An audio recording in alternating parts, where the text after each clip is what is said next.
Well, I'm tired of hurricanes. I've had enough of them for this season. How about you guys? I'm not affected by them.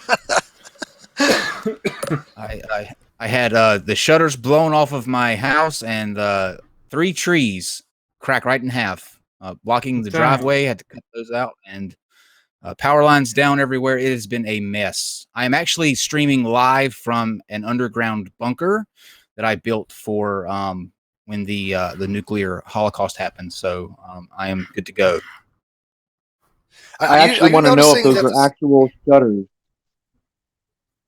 Yes, real shutters.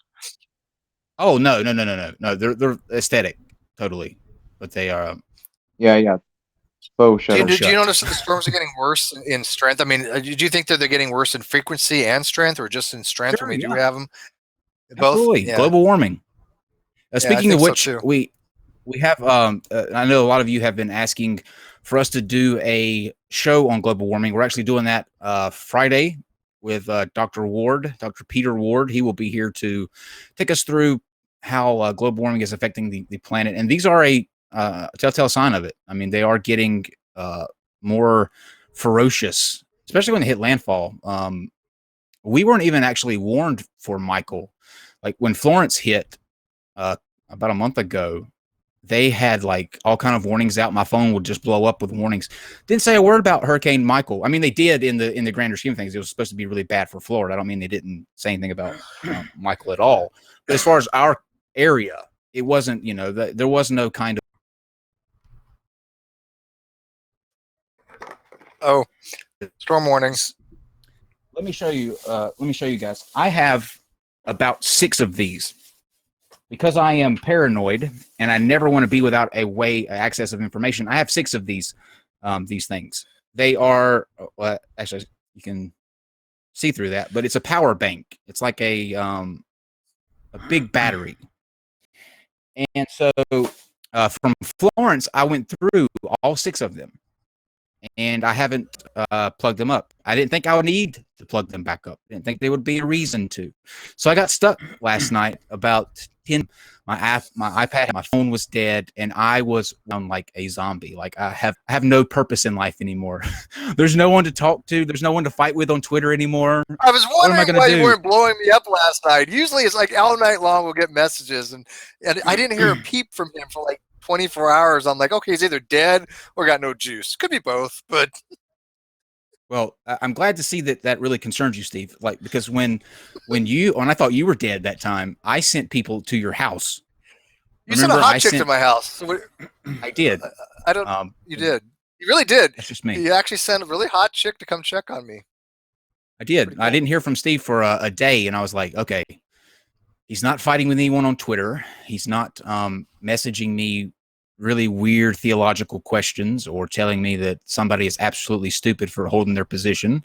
What's going on here? So I said, okay, we've got to find out what's happening. And we sent a lady to your house to check on you, and you were fine. You just said fuck the internet for a day. It didn't tell anyone. So, you know what? Like I said, I used to tell people. I actually would post in the Great Debate community.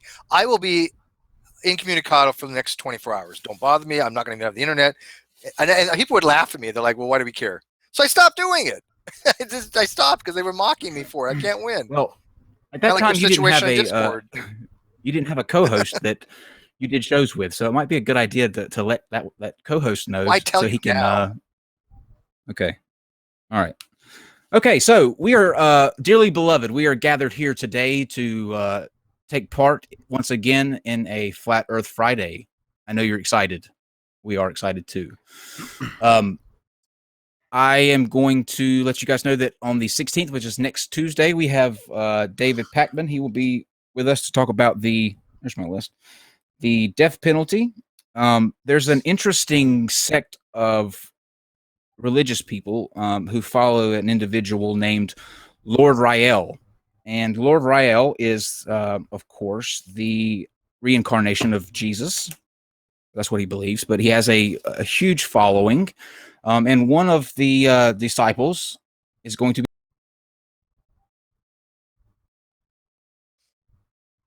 be with him. And I told you wrong. It's next Friday is Tim O'Neill. the next Friday, which is the 21st, will be the climate change discussion. Okay, that's all I'm gonna run through, guys. I don't know if any of you guys don't know, our producer Dave, he got laid off in May, and he has a new opportunity to kind of land something solid here in the next couple of weeks, and we need to get to Ohio. So we have a GoFund up.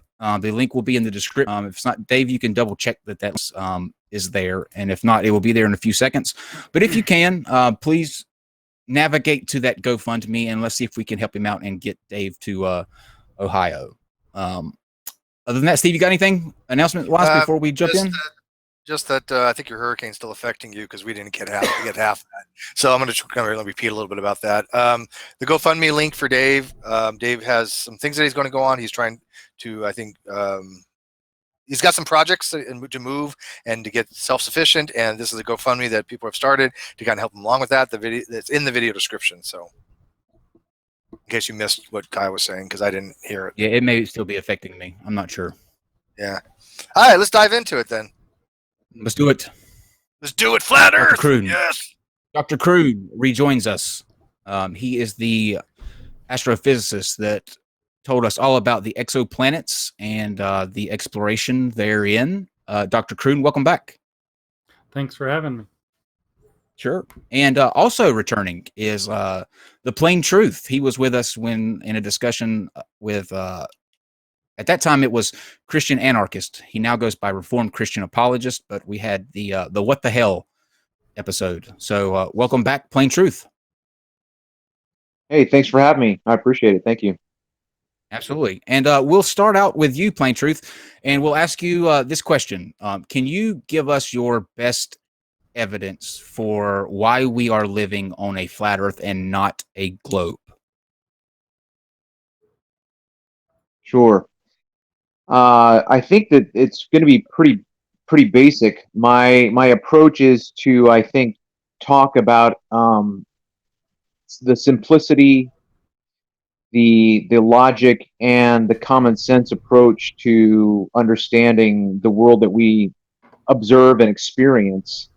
My introduction into the flat Earth, I think, hit me upside the head from those three vantage points: just the simplicity of the argument, the logic of the argument, and how much it comports with common sense. So basically, what we observe sensibly, those things would be the fact that there is no sense of motion, and there is no observation of curvature. And then following that would be an analysis of the heliocentric model and the way that it's presented to us.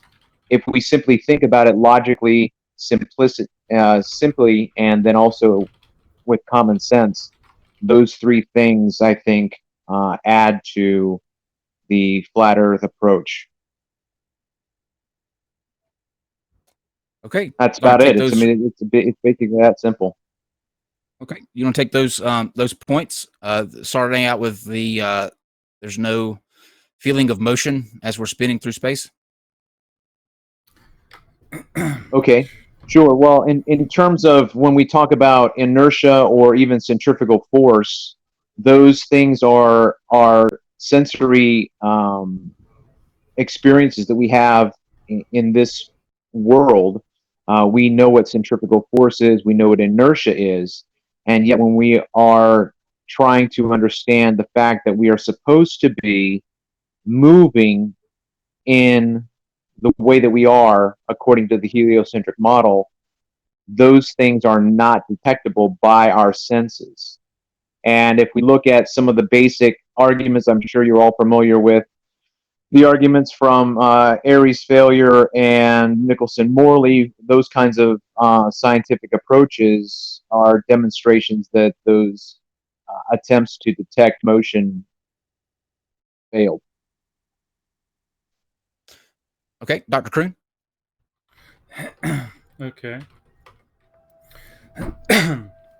So I I enjoyed your opening statement. I like how you lay the foundation for your position on the basis of logic and simplicity, a common sense approach. These are ideas that I'll be implementing as well. You mentioned that there's no sense of motion.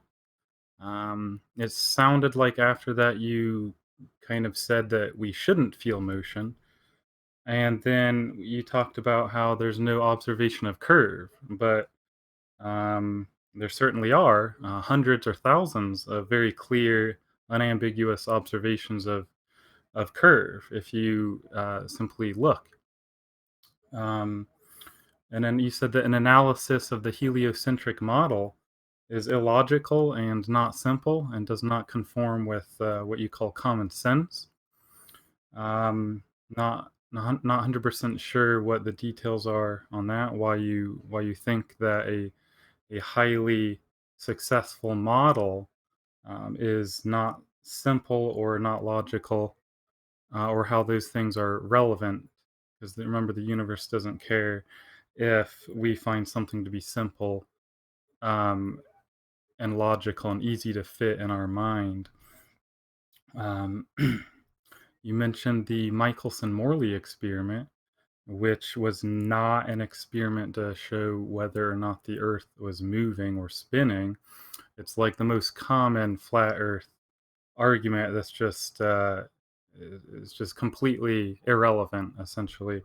And it's, I suppose, incumbent upon me to explain the Michelson-Morley experiment in time later on tonight, perhaps. But that was to detect an ether due to the actual motion of the Earth around the sun. So it's assumed that the Earth was in an orbit around the sun.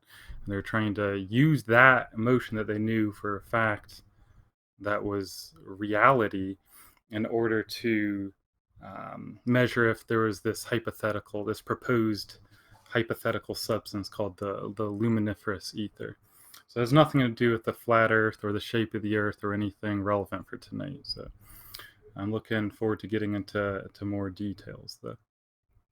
Well, do you want to, since he kind of spoke to the rotation thing, and he explained a little bit more in detail why he stands by the fact that we don't feel any kind of rotation or wood marking the flat Earth. Do you want to explain or respond to that and how it is we don't feel any kind of movement?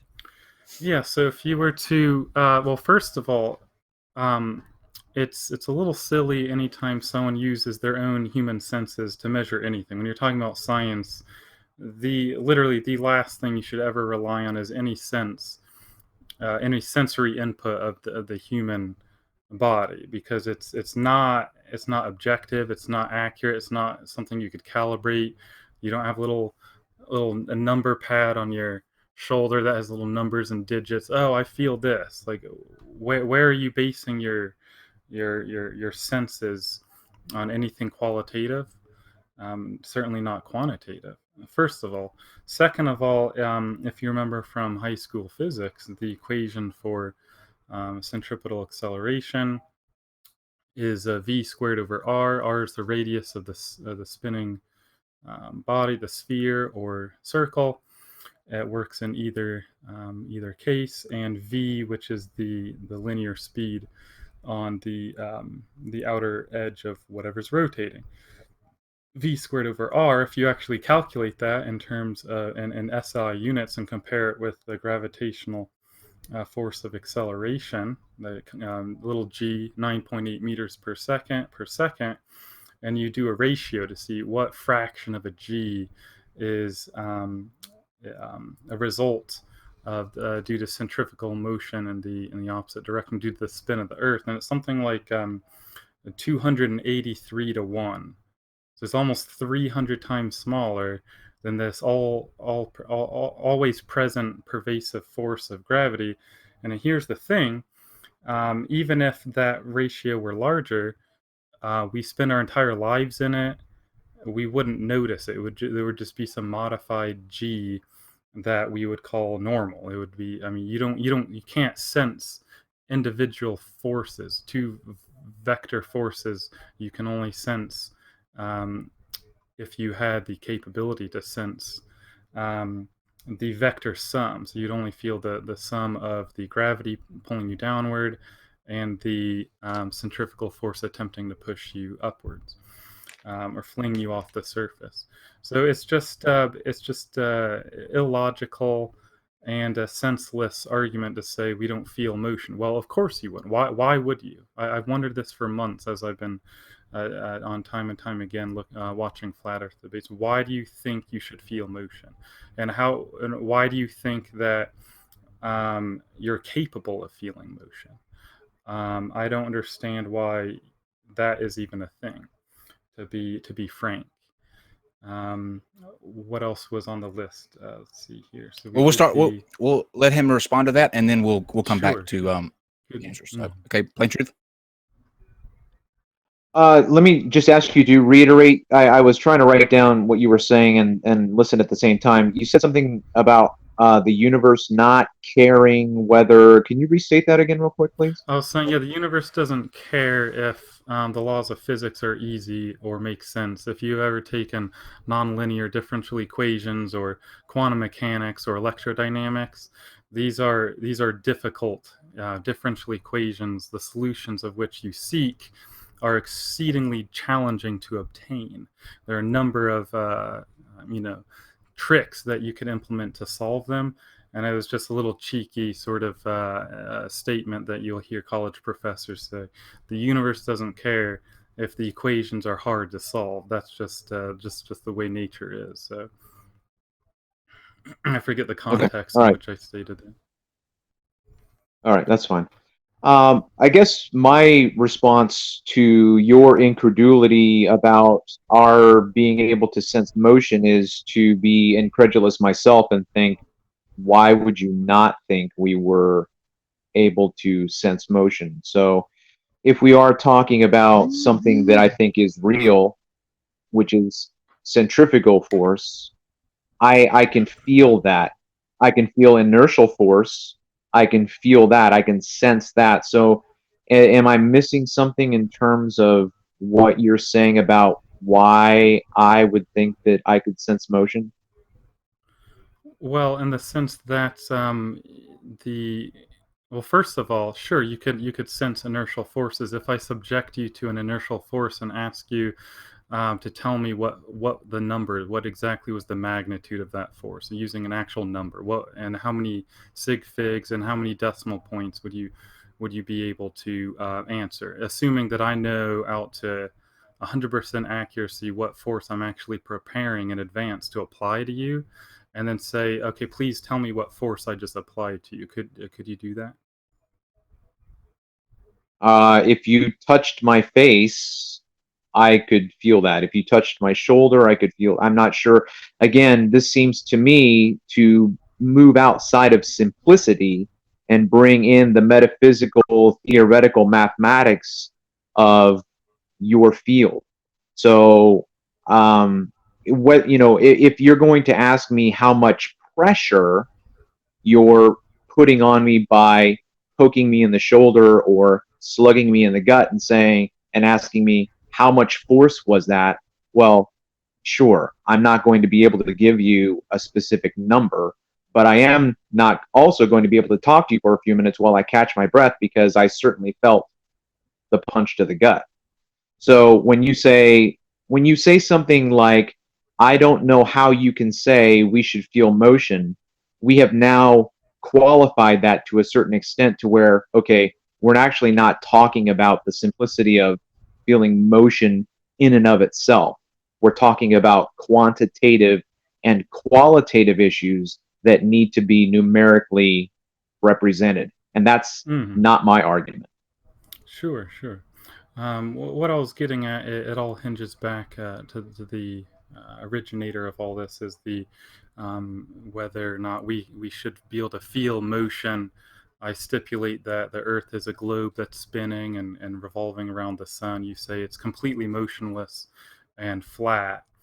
and both scenarios would have the same sensations, because I'm saying not only can you not sufficiently reliably or quantitatively measure just by feeling with your senses what you're moving at, the fact of the matter remains that you can only feel accelerations. You can only feel changes in speed, sudden, like that's how flight simulators work, like in museums and amusement parks, when you have like a virtual reality, like you're on a roller coaster in a spaceship. Have you seen these? And they just feed you visual information that looks like you're going up and down and around, and then all they have to do is like jolt it and then move it up and down, and then your brain fills in the gaps. You can actually have physical responses like that tickle in your stomach you get when you go over a hill really fast in a car, and like for real, or on a roller coaster.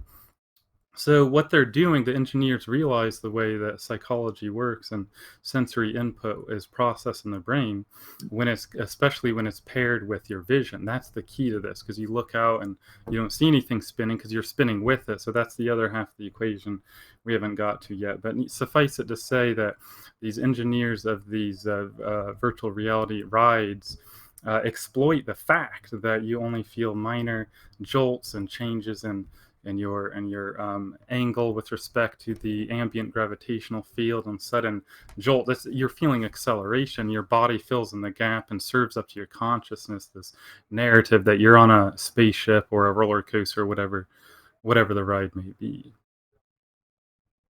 Yeah. That's one of the things that I've come across too in my interactions with friends regarding this discussion. And the explanation that we would not be able to feel something except for the change in acceleration. My lack of experience and my statement to you would be, you would need to prove that. You would need to demonstrate that, because I have not been in a situation where I have not known that I'm moving. So, for instance, I had a discussion with a friend who's very adept at being able to discuss physics and all of these issues. And he brought up these points that you're making, and my point was, I've never been in that situation. So when you say to me, well, you wouldn't be able to feel it, I would have to say, I've never been in that situation. I've never been in a situation, except for right now, if I'm sitting still. I'm not moving right now. My body's not moving. I'm going to sit still for 2 seconds. Okay, I'm not moving. Now, if I were moving, I would know it. How? So when you say, how would you? I'm sorry to interrupt. How would you know that you're moving? Well, contrary to you, I trust my senses. Okay. So right now, on a train? right now, right. So right, but in that situation, I was not applying your statement of you can't feel that you're moving right now. You can't sense that you're moving right now. So yes, I have been on a train, I have been on a plane, I have been on an automobile, right? But in those moments, at that time, I was not processing the information according to the discussion that we're having right now. So I can't go back and tell you I was analyzing the situation and I didn't know that I was moving. So when you say, have you ever been on a train? I don't believe that's an adequate application of the discussion, because right now I'm not on a train. So I can't experience or not experience the scenario that you're painting for me. I understand exactly what you're saying, and it makes I had meant to elaborate on, but I didn't want to interrupt for too long, so I just said, "Have you ever been on a train?" But I had a brief little anecdote from which time when I was on a train, and I remember very vividly because it was exceedingly disorienting, because my brain was receiving conflicting sensory input for my immediate environment. You see, I was sitting on the train. We were not moving. I knew that for a fact. There were still people being loaded on. We weren't going to depart for another few minutes. I was tired. I sort of slouched back in my seat, and I was like on the left side of the train where there was actually another train directly adjacent to us, like maybe 3 feet away, and I'm kind of high up, and I'm not like looking. I don't have my face pushed up against the glass, so I didn't even see the ground. All I could see is this big looming train, and then everything around me. The shades were pulled shut on the right side, so it was just me, the cabin, and then this train like 3 feet outside my window. People are still getting on. We're not moving, and then all of a sudden I look over, and the train to the left of us starts moving back. And I was like, okay, so they're going now. And then all of a sudden I look down at the ground and it's moving the wrong direction. I'm like, whoa! And I was sitting down. I got like dizzy and I was like thrown off kilter because my brain was telling me I'm not moving because I couldn't feel this. We were on, they have this very soft, like air suspension, it's a very smooth ride, and especially when you're not going that fast yet. And we were going probably 3 or 4 or 5 miles an hour. And then my visual input was telling me that the other train was moving back and I was still motionless. So if I relied only on my feelings of motion, I would have been wrong, now wouldn't I? I'm trying to explain that there's a fallibility in this qualitative, like, human perception. There are animals in the animal kingdom that have like thousands of times more sensitive senses. You name a sense, and there's an animal that has it better by 1,000 or 10,000. And so we're quite feeble, clumsy creatures. So you'd be wise to not rely entirely on your senses. That's just what I'm saying. Don't rely entirely and exclusively on them, and especially not as a starting point for an investigation into something as important as the shape of the Earth, apparently. Okay. Yeah, I would disagree. I think that we should begin with, and we should accentuate our senses as much as possible. That's where we can begin, and that's what we should establish our ability to interpret our environment. So again, I would just take odds with that, that position that you're putting forth in terms of not putting as much weight on our senses as we might be calling for in this discussion. This Go ahead. I was going to say, if you wanted to go ahead and state your second point, we can tackle that and we can come to a better sort of understanding there. Who's you? Me? Yeah. Your second what point of evidence?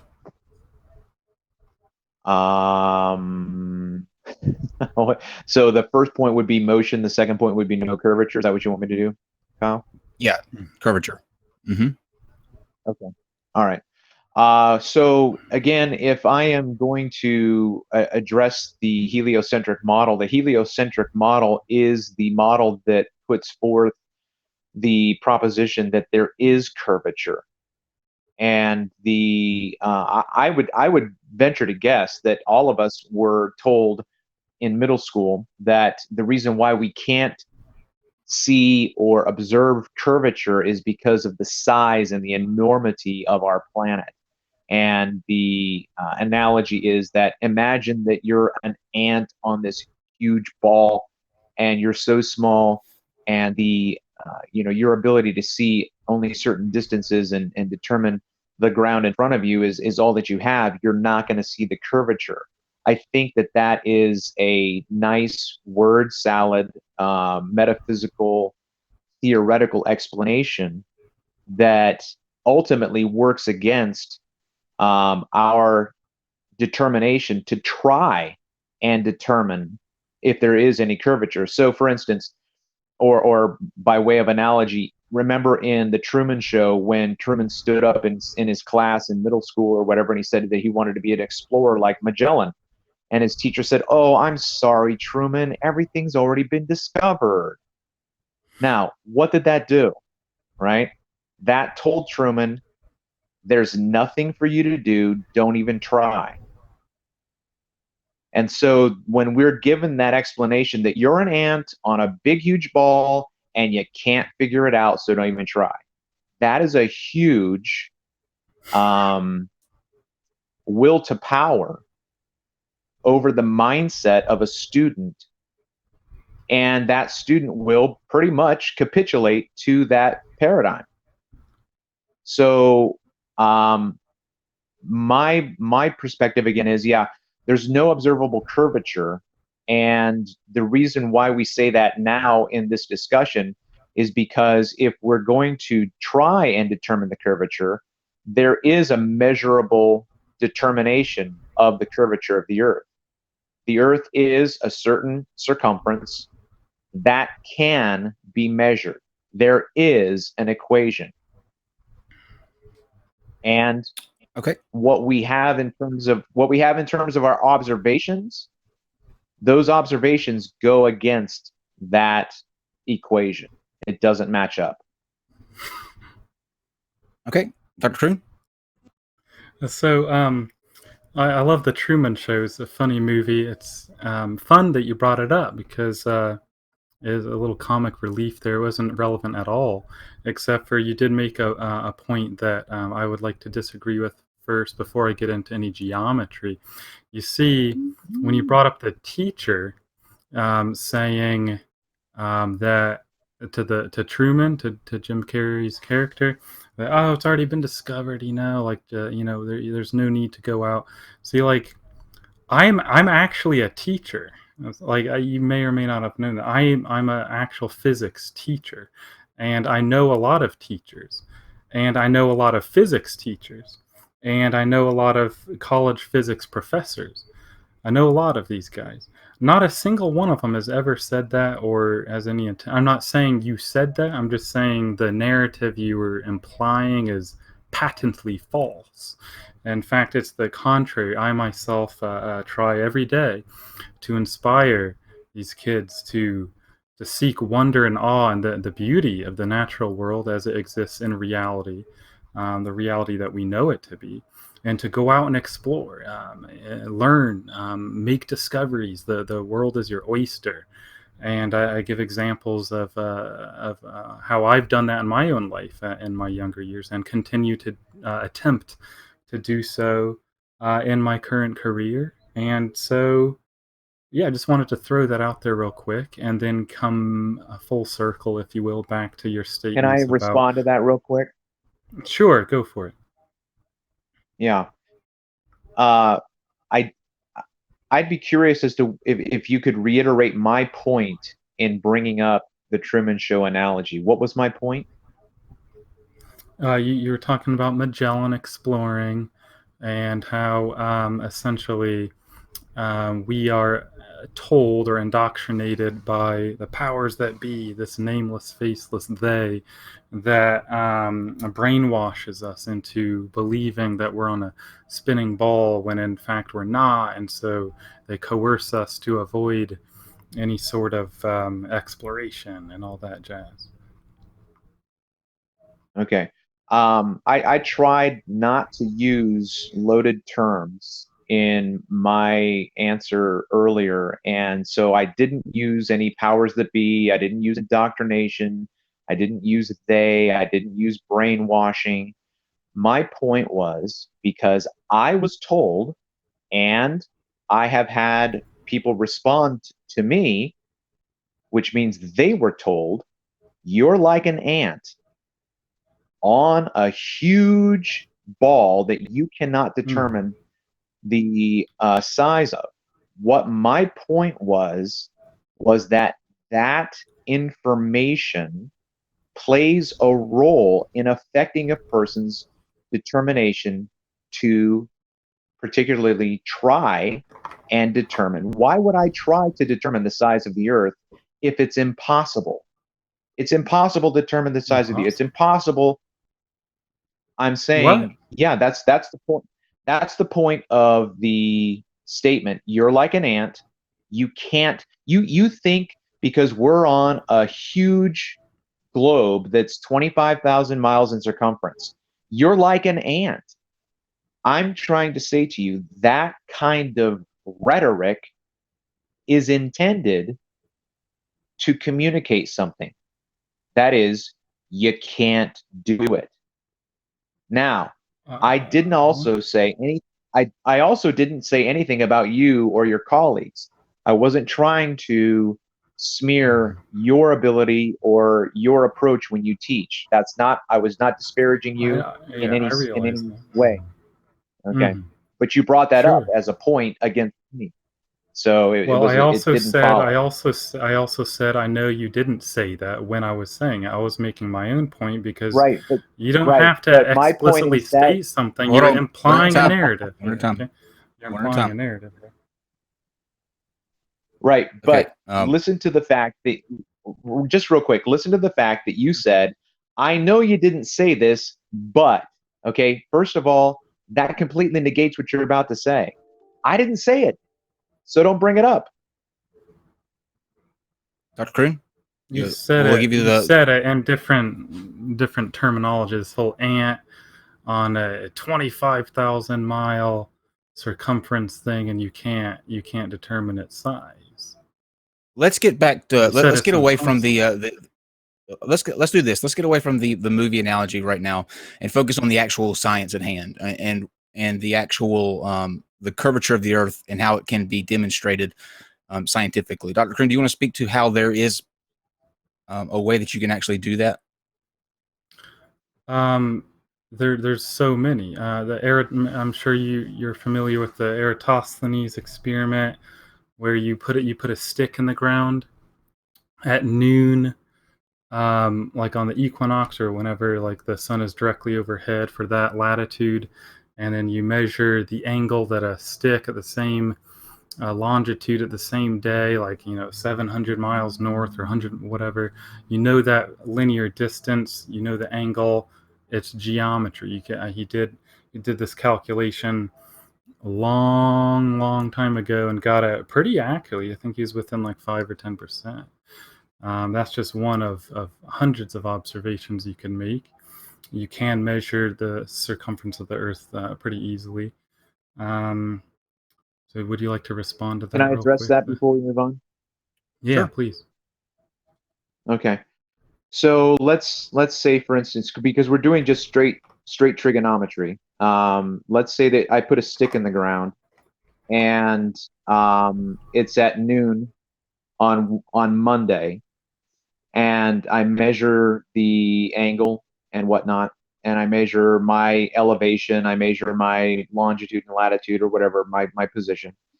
And then let's say that I wait till the next year, because again, if I did it 10 minutes later, the sun would have moved, so it's not going to be the same angle. So guess what I have to do? I have to wait a whole year before that sun is in that same spot again.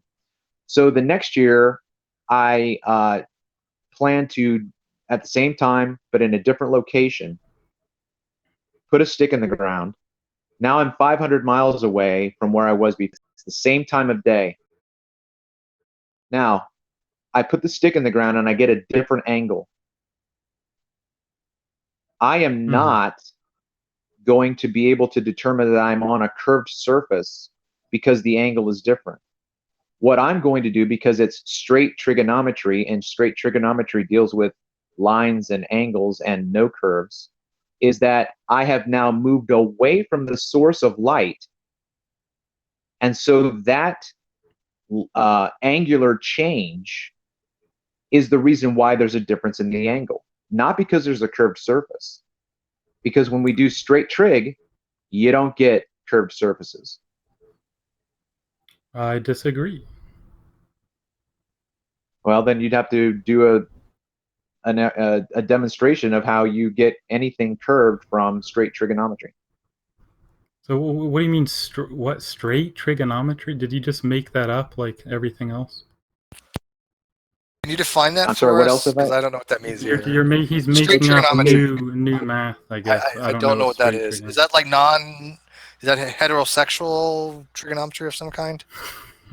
I've never heard of it before, so. Yeah, it's only trigonometry done by. It doesn't matter if it's straight or not straight. Trig is trig. Okay. How about this?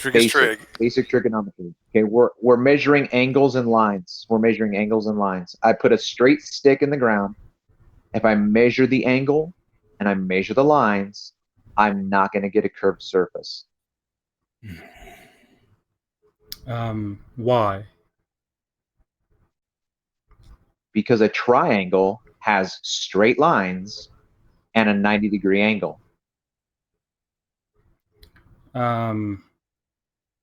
Okay. So are you, I don't really understand, what's your position here? So we already said it's an observable, demonstrable fact. You know what I mean when I say a demonstrable fact? That sticks that cast no shadow on some day, on some location on Earth, at that exact instant in time. You could phone a friend. Or you can go there in advance. You know this equinox is coming. You go 500 miles north, right? And you set up shop, and you're waiting. All right, it's 11:30. You got your stick ready. Wait for it. Wait for it. Have your protractor ready. I'll even buy you the protractor, and you can keep it. And you measure the angle that the shadow of that stick makes, 5 degrees or whatnot.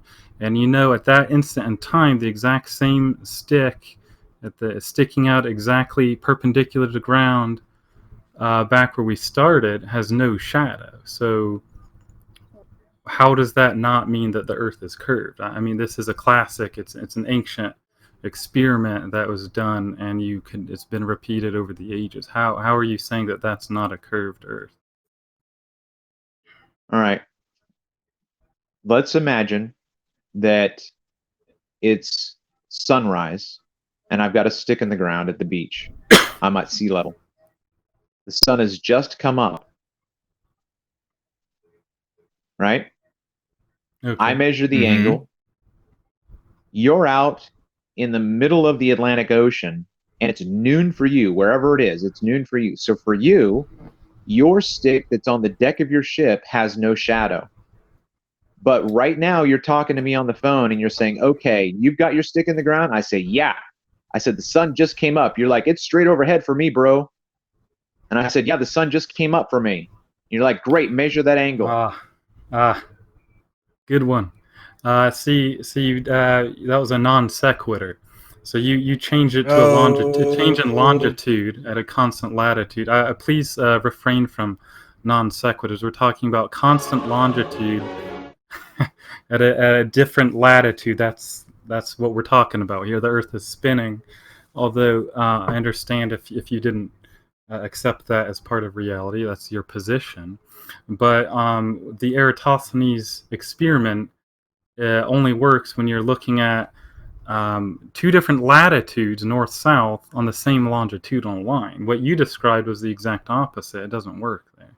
We're talking about equinoxes.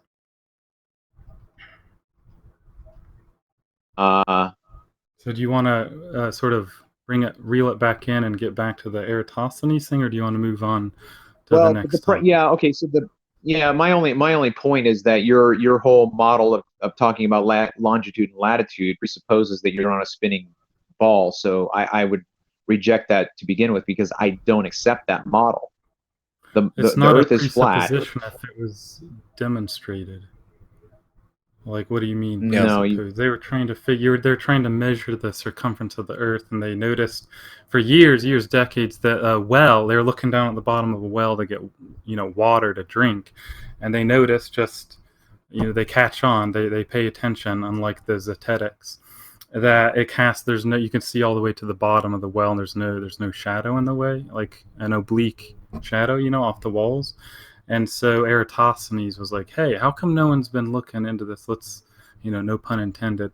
So he hired that guy to pace out the linear distance to the next town north, and measured these angles and reported back. So you have to go north-south if you're talking about this equinox experiment here with the angles. Unless you have some model tenets that you would like to clarify, like what your model, if you have a model, I don't know, what does it posit about the sun's size and distance and all that? I guess that's a whole nother can of worms, but those have to be taken into consideration if this experiment is going to work, because I know that you're just going to turn right around and say that the sun is close and small, so its rays are like highly divergent, and you're sticking two sticks in the ground, and those sticks are parallel because the Earth is flat, and the angle of the shadow difference from one compared to the other is just due to the small, close, magical hobbit sun that has these diverging rays, like extremely divergent rays. And so we kind of have to. Why are we making prejudicial comments about small hobbit suns. There's no reason to disparage anybody's position. Oh, it was not I think he was intended as joking. such. It was just I was joking, man. Just chill out, man. I'm not trying to attack Yeah. you. I'm just making sure. I mean, you know, it's an issue of not. It's almost like an ad hominem attack. You're I'm not just attacking look. me, so it's not an ad. No, I understand. It's Mhm. it's very simple. It's very simple. It's very logical. It's very commonsensical. Okay, if we have a light source that is directly over another point where there's no shadow, and keep that on a north-south latitude, that's fine. Sure. And you move that 500 miles up and put a stick in the ground, because you've moved away from the source of the light, you're going to get an angle that you wouldn't get directly under that light. That So is okay, yeah. Mhm. basic trigonometry. So yeah, again, that assumes it's close and small because any 500-mile No, I said nothing. movement. No, I said nothing about it being close and small. Yeah, well, for your statement to actually make any sense whatsoever, it has because you said you've moved away from the you literally said you moved away from the light source. That's not true. The sun is the here's the Earth, right? Sun's over here. You move from here to here, same distance, right? So it's a triangle. Like your the perpendicular bisector of the angle, the opening angle from the sun to the Earth would be directly in between these two points that you're these two sticks that you're. So just go straight here. You're equally as far. It's an isosceles triangle. So both. When you do the perpendicular bisector and you get two right triangles, those hypotenuses are the exact same length. So again, if Okay, you I were to understand what be you're saying. if you were to be more clear, then I think I wouldn't have had to sort of think about it more and try to explain more. And You wanna No, clarify? I understand. I understand what you're saying. Okay, cool. So where Yeah. does that So leave then us? it would be based. It would be based then upon the fact that the sun is not required to be 93 million miles away. It would be a small and local sun. No, because No, then you what have I'm rate saying is, divergence. You know. but what I'm saying is that even though I didn't use the term small and local, but your point that you just made helped me understand that that would be the inference based on the description that I gave you. Yes, the sun is small. It is local. It's not 93 million miles away. The light does not come at a perpendicular angle to the sun, to the Earth's surface, and so the angles of the light rays are going to be divergent. Yes. No. We know it's 90. That's a fact. We know it's 93 million miles away, roughly. And you're Oh, just okay. saying All right. that you're just saying that you're just saying that you're like God and you know, and we're all wrong. And you don't. It's an No, assertion, again, is what I'm that's saying. It's an assertion again, that you don't have any evidence to support. again, I didn't say that I was like God. So I don't think that Well, that's a yeah, you are. necessary You are. statement for You're you to saying make. that every scientist who's ever you're smarter than everyone who has ever lived or who has NASA. We have Okay. If we're ESA. going We to have the get Japanese. We into these have ad hominems, I'm not going to have a scientists. continuing conversation. Well, hang on one sec. Let me clarify. These are not ad hominem. An hominem is a very specific fallacy. These are not ad hominem. Okay, he's having pejoratives and maybe some invectives, but that's not what an hominem means. If you're going to accuse me of fallacy, then I will step in because that's what I do, and I will judge that fallacy. He's not committing an ad hominem fallacy. Okay. All right. Keep Well, committing the An I'm ad going to hominem judgment use the fallacy. term. fallacy. When an ad hominem fallacy is when somebody says you're wrong because you're stupid. That would be an ad hom because they're avoiding the issue and they're calling you a name, saying the reason you're wrong is because of something directed to you. If they say you're wrong and give you all these different reasons and you're an idiot, that's just an insult. That's not ad hom. Mm-hmm. So No, I essentially, let's do this. what I would Okay. Let's do this. Let's do this. I Let's would go just to like to. sure. I'm sorry, Kyle. I would just like You're to okay. that the pejoratives not be made. It's because what that does is that shows the prejudice. It shows that this is not a friendly conversation. I have not said that I'm like God. I have not disparaged any scientists. I have not said that I'm smarter than anybody. I'm simply describing my observations and my interpretation of those things. Okay. So agreed. I'll be more objective if that would be better for everyone. So sure. Let's do this then, since we're not going to agree on this experiment. And Dr. Kroon, you did say there were several different ways you could show curvature. Let's move to another one and see if we can't come to a better understanding on a different experiment you can do to show that the Earth has curvature. Okay, sure. So I saw this this picture recently where it has 3 cargo ships. You may have seen it, and one's like 3 nautical miles away, one is 7, and the other's 9. And they're all in the same frame. They're all there in reality at the same time at slightly different distances and angles from the observer. And you can see that the further the ship is away, the more of the hull is obscured by the curve. So, have you seen that picture? I have not, no. Okay.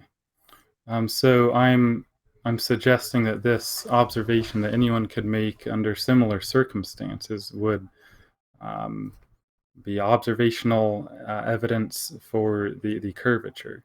It was a very clear day. There were no temperature inversions. There were no mirages. It was very stable and relatively isothermal near the surface of the ocean. And so you can very clearly see that as these ships as you look at the further away ones, you can see less of the ship as it's as if they're sinking, but they're just being obscured by a curve.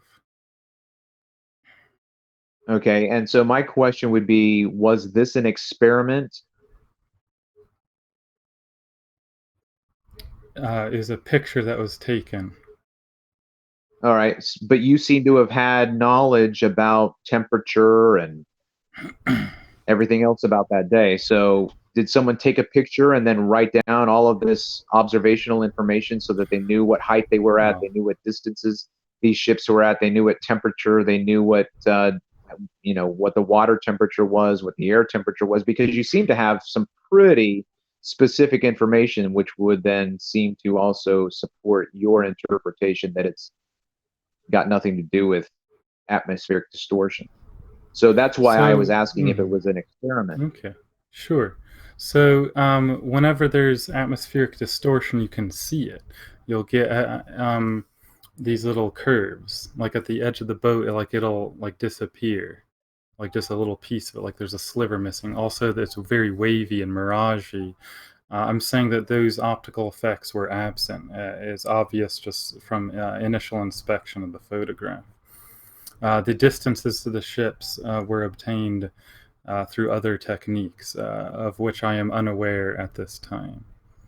And we've got the actual picture we're going to put up here in just a second, Travis, so you can actually see what he's talking about. Yeah, Steve will send that to Dave, and then Dave will put it up. But you can go ahead and... Dave has it. Okay. So we'll put that up, and then we'll let you see what you think, plain truth. Is anybody else getting an echo? Yeah. Does somebody have the Dr. Kroon or Plain Truth? Do you have the show pulled up? No. Watching it in a browser or something like that? I just have. Okay, it's gone now. I just have it pulled up. Okay. It's gone now. All right. So we'll. You sent that to Dave, right, Steve? Yes, sir. Okay. There we go. All right. So there's the. That is the one you were talking about, correct, Dr. Kroon? Is similar. Same principle. This one should work. The other one was a little more clear, not as hazy, but I don't see any obvious atmospheric disturbances or optical edge effects and stuff. If you look where the hull meets the water for the furthest one away, you you'd see that edge effect. I'm not seeing it there. It's pretty clearly meeting the water. Same for the middle one, and of course the closest one. You can see the whole hull. So what's going on here? Plain truth. So I guess my initial question would be, what's the distance to those ships? So it looks like, is that black arrow that says 12 nautical miles? Is that what that means? This isn't the exact one that I was talking about, but it looks like they're trying to say 12 miles for the one on the left. I think it is. Actually, I think the arrows are observer height. Okay, 12 meters high. So it's a comparison between 12-meter height, where you can see the whole of all the ships. Ah, right, on the bottom panel, yeah. On the bottom panel, and then at 2 meters high, observer height, the hulls of the further ships are disappearing, and the water apparent behind the closest ship has disappeared, and it is actually towards the edge of the horizon. Basically, it's it's meeting it. So these are taken at different heights. The different heights, not different distances. Although the ships are apparently at different distances. And right. I don't think the distance to the ships is what the question is, because it doesn't matter how far away the furthest ships is. It doesn't matter how much you zoom to that ship. You will never be able to get the bottom of that hull back into focus. Yeah. Okay. So that's a better. Better. Thank you, David.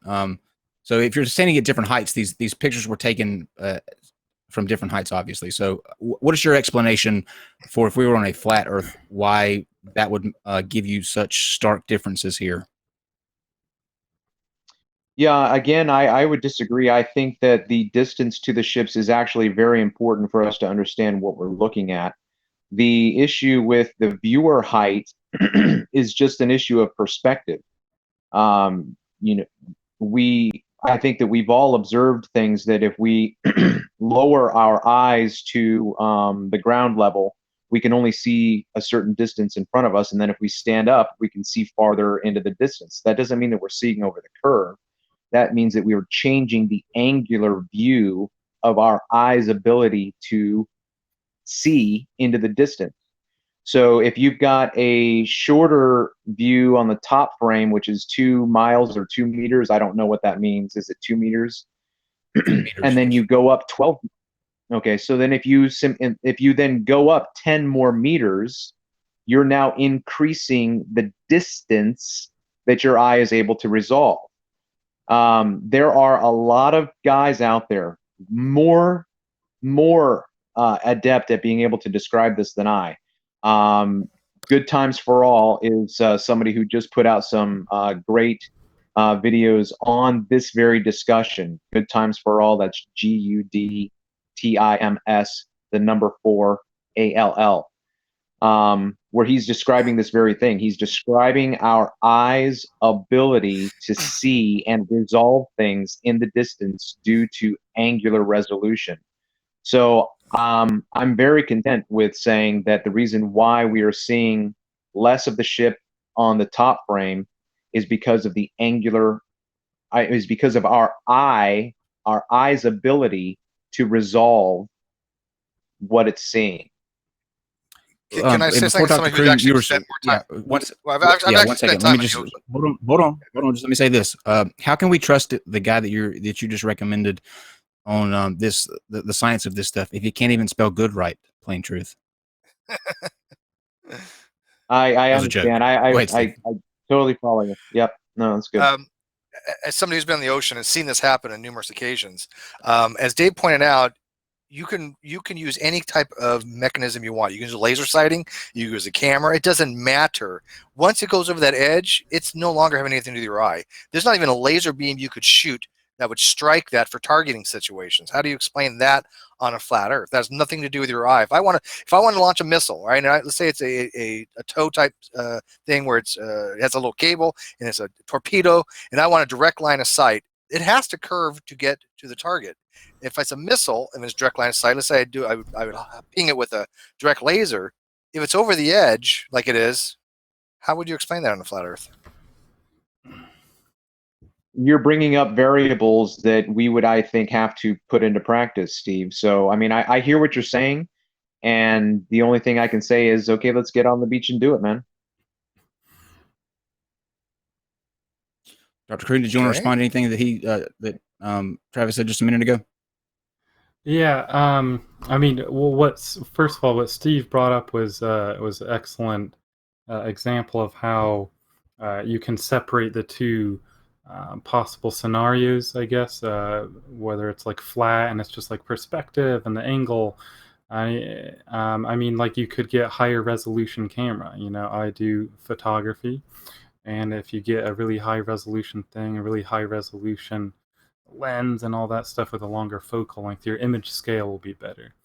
But I don't think that's what he was talking about. I just thought I might throw that out there.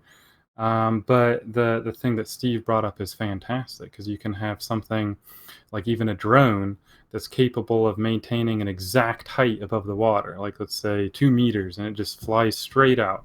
And there will come a time where it would also disappear over that, and it'll have its own camera on board, and it'll say, hey, this ship that looks like it's sinking and just the spires are above the water, it's fine, it's floating right there, it's just the curve of the earth is in the way.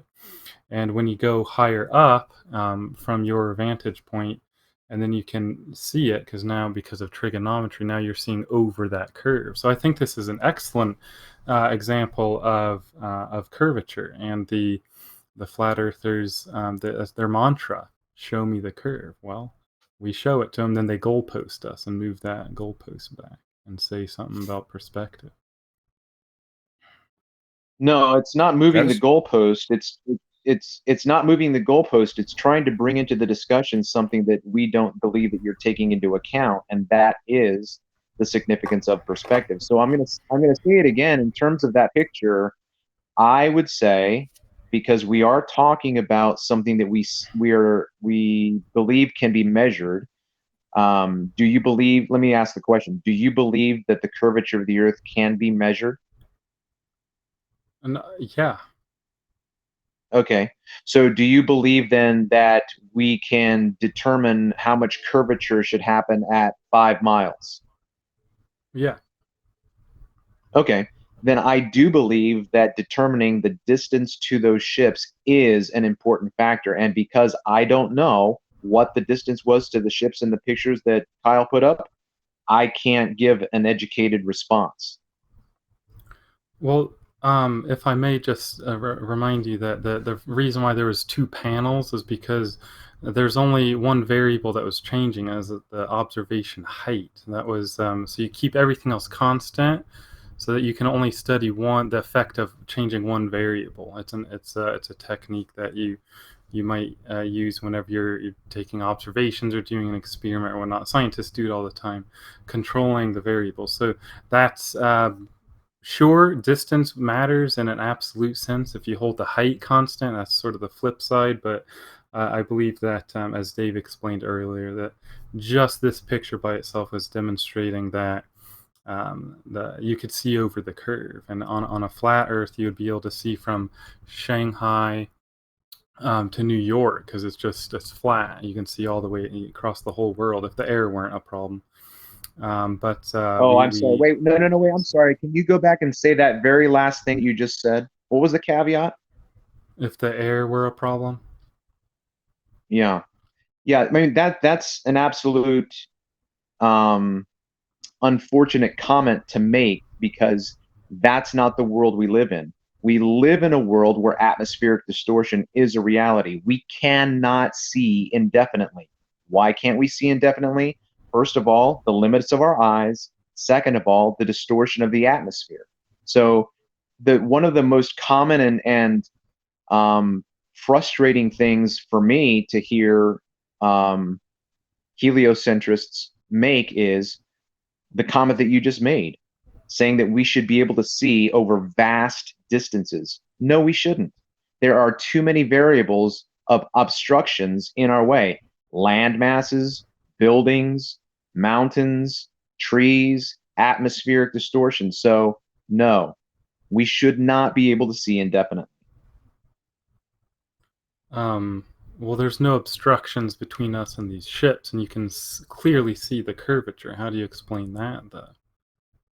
I've already given you my answer. I would have to put under scrutiny the distance of those ships, because that is something that if you say that let's just say, for instance, 50 miles, let's say those ships were 50 miles away, okay?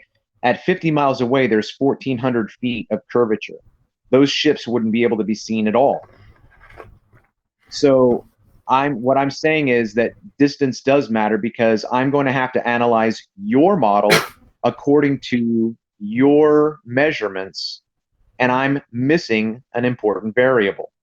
Now, going back to, if we're looking at a flat Earth, and if I'm 2 meters looking at those ships, and I see the bottom half of those ships obstructed, and then I go up 12 meters, all I've done, and when I go up 12 meters, I can now see more of the ship. I've changed a variable that is the height, and that is a very important variable when we're talking about perspective, because perspective takes into account the angular change of the size of the object I'm looking at distance and height. It just is a part of the equation. You can't get away from it. Okay. Have you ever seen Stephen Hawking's show called Genius? Let's get perspective out of this. So, okay. So what Steve brought up, where like he's suggesting if you like shoot a missile, and I was like, well, maybe fly a drone so you can control like the height and stuff and have it go out. Or he said like a laser. Stephen Hawking has a show where they actually did this on a lake. So there's no perspective, there's no eyeball, there's no, all of these things you brought up are just completely irrelevant. And so in the episode, he has these people shine this laser out onto a boat that they take out, and they have this big whiteboard, like a big panel, like 9 feet high, and they measure, and they have a marker, a whiteboard marker, and they mark a dot where the green laser hits it, and then they go out, and now they have to get on a ladder and go up here. They get to the point where they go so far out, the laser's not even hitting the boat. So what they do is they get in a helicopter and go, I don't know, it's like 5 miles out, and are on the like hovering on the surface of the water, more or less, or they're like on shore, and they have these guys back with a telescope, and they say, can you see us? No. And so they go up slowly in altitude in the helicopter until they could just see the helicopter with the telescope, and they said, okay, I can see you, now stop. What's your altitude? And if it's anything other than 0, you've just measured the curve. There's no eyeballs, there's no angles, there's no perspective. They were in a helicopter, and they were below the curvature of the Earth. Yeah, I have seen that clip. I thought it was from the Discovery Channel, so when you asked your question initially, it didn't ring a bell. This might not make you very happy, but Jaron, I think, did a very good job of walking us through debunking that video, so I'm pretty content with his explanation. And what was hold that against you? So what was his reasoning? I'm sorry? What, I didn't see Jaron's rebuttal. Well, I would recommend that you do that, because I'm not going to do it justice. One of the primary things that he did point out was that they did not show the fact that they leveled the laser. They didn't demonstrate the fact that they had actually done that. So there were certain nuances that were passed over in the video that seemed to intimate that the viewer would take it for granted that certain things were done. But let's say, for instance, one of the things that I'll say this, one of the things that Jaron said at the end of his video was, if this was me and this was my presentation, the ballers would run me over the coals. I would not get away with the way that these guys presented this information. So he had certain critiques, and he said, look, these are my critiques. And I think that they were justifiable critiques. So again, I didn't come prepared to analyze I didn't come prepared to analyze Jaron's analyzation of the or his analysis of the Hawking video, but I would recommend you take a look at it and Sure, take it into consideration. Yeah, I'll take a look. But from what you said something about how the laser wasn't level.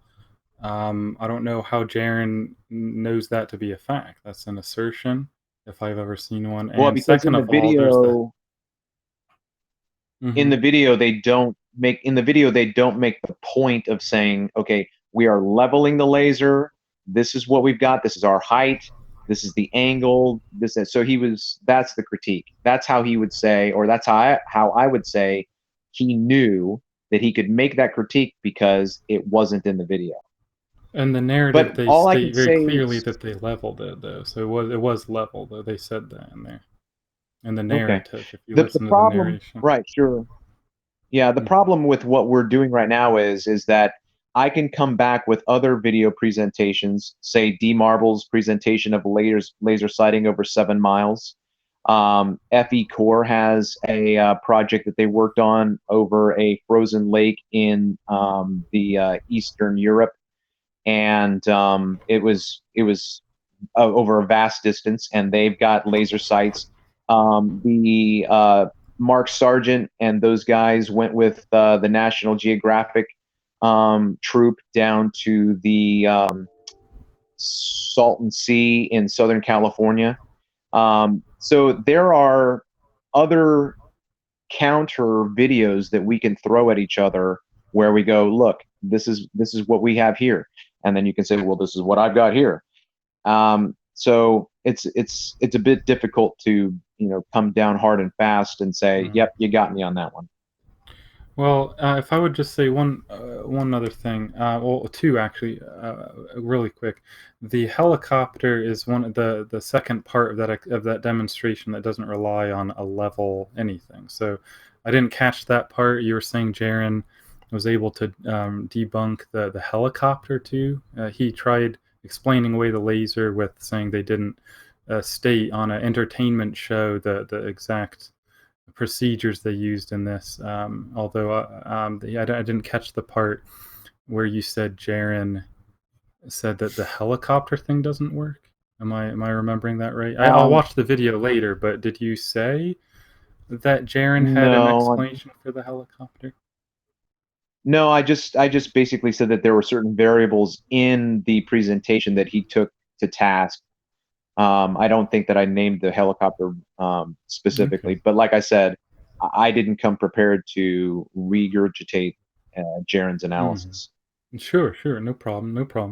But I would point out how it's interesting, at least to me, that the exact height at which one would anticipate you first see the helicopter as it slowly rises from the surface matched what actually happened. They use globe Earth math for that. So if there were any distortions, it would be a pretty big coincidence that the atmosphere at that moment was just like conspired in some way with the environmental parameters to like exactly match what you would expect from a globe Earth model. Did you consider it from that angle, so to speak? I would have to go back and watch the video again, considering what you just said.